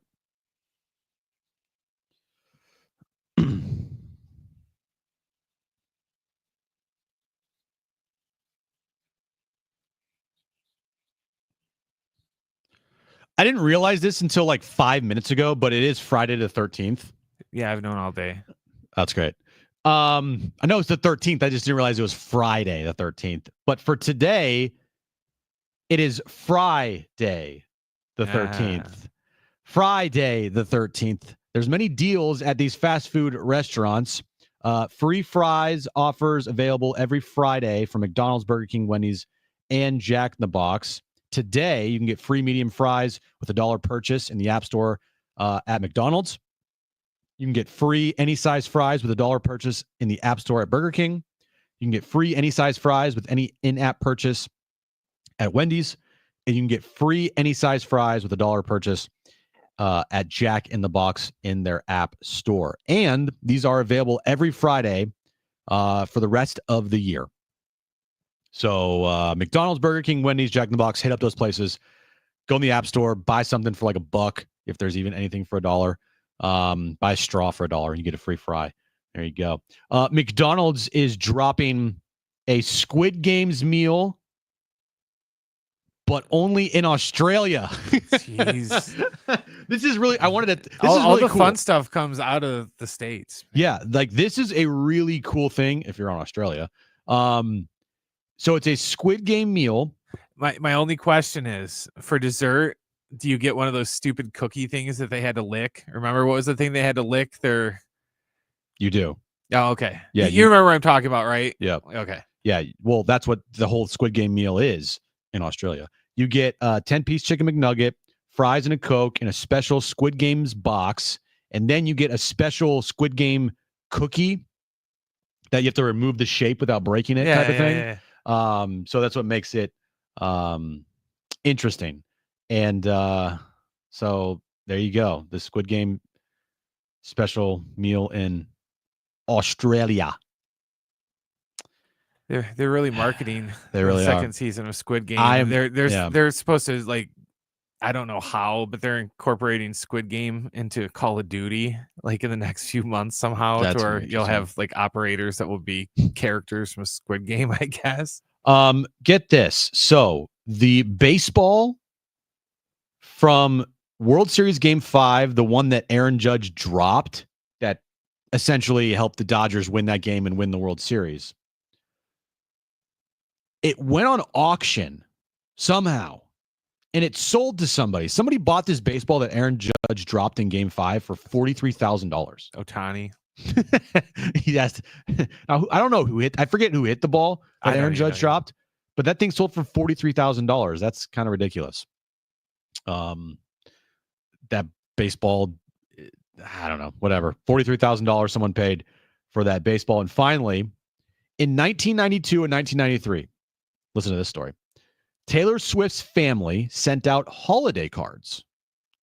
A friend of the family held on to them. So it has pictures of Taylor Swift, and it says, love Scott, Taylor. It also says like their family names and the year, how old they were. And there's a picture here of Taylor when she was 3 years old.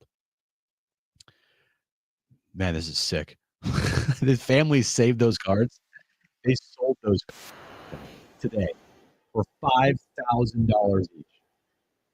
A Taylor Swift holiday card from 92 and 93 that her family sent out to friends and family. Sold for $5,000 at an auction. That's ridiculous. And sell the electric bill for $500,000. Someone's dumb enough to buy it and sell it. That's true. If someone is dumb enough to buy it and sell it. All right. Great week on Jon and Jim. Thank you, Cynthia Freeland. Thanks to San Diego FC for coming in today, giving us these awesome new San Diego FC kits. If you missed anything, go to the podcast center, sportssd.com, iHeartRadio app, search Jon and Jim. Find everything that you need there. Until next Monday, have a great weekend, everybody. We'll talk to you on Monday.